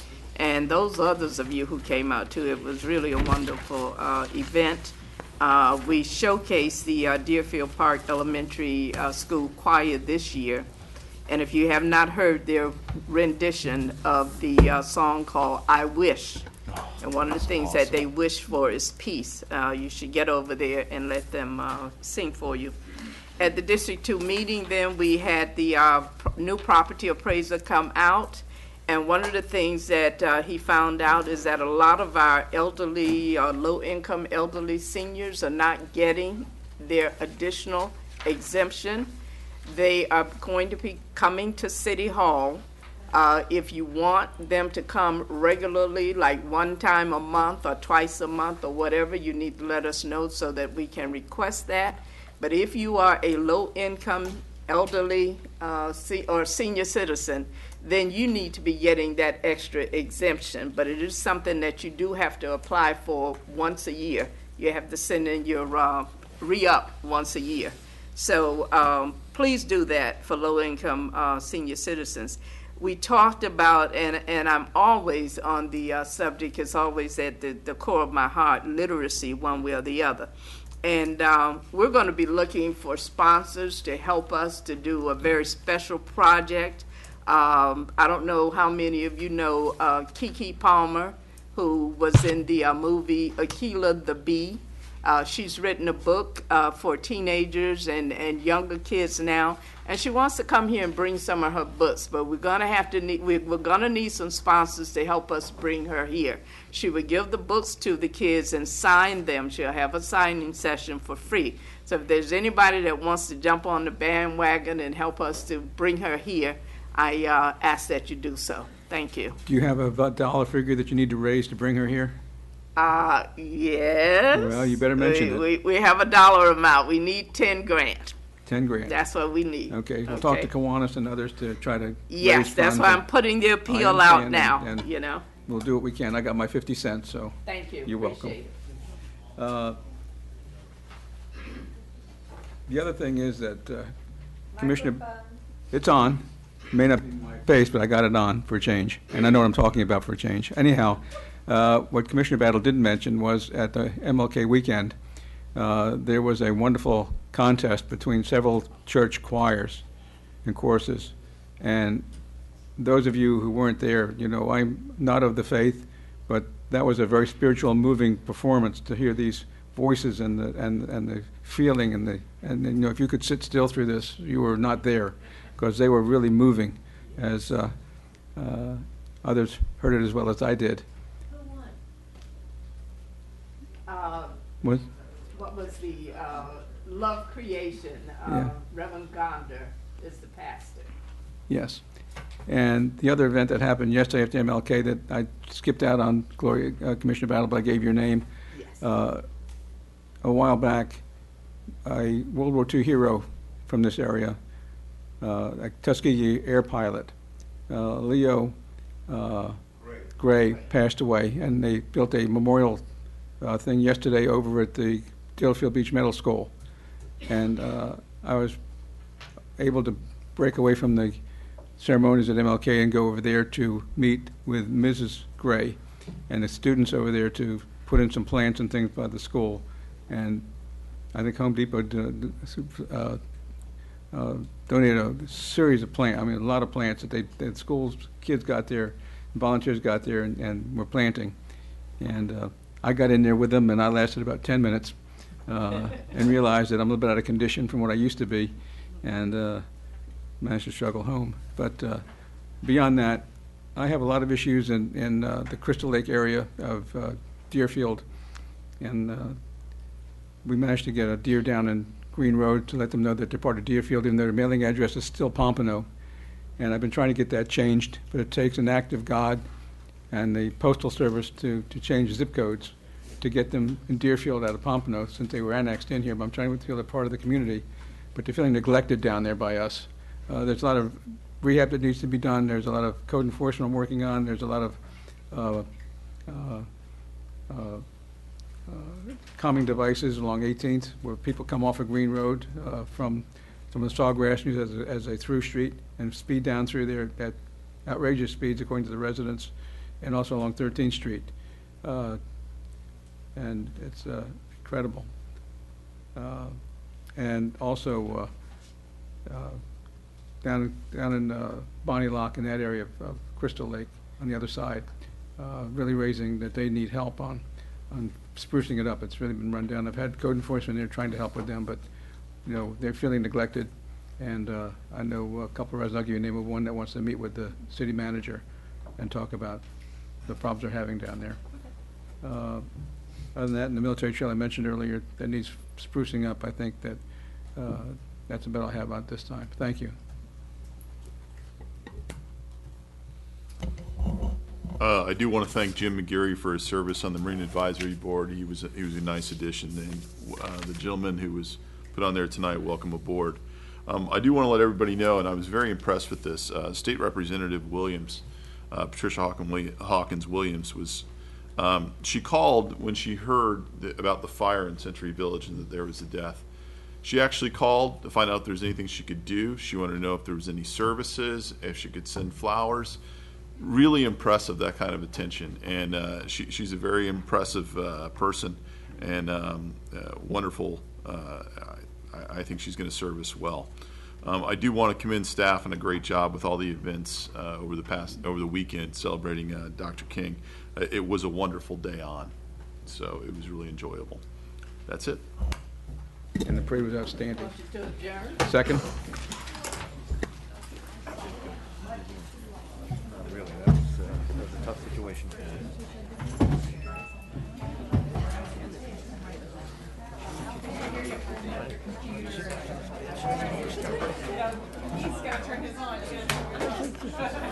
No, you did that one. You did. Kara, that was not easy. You did great, really. Very impressive. Very nice.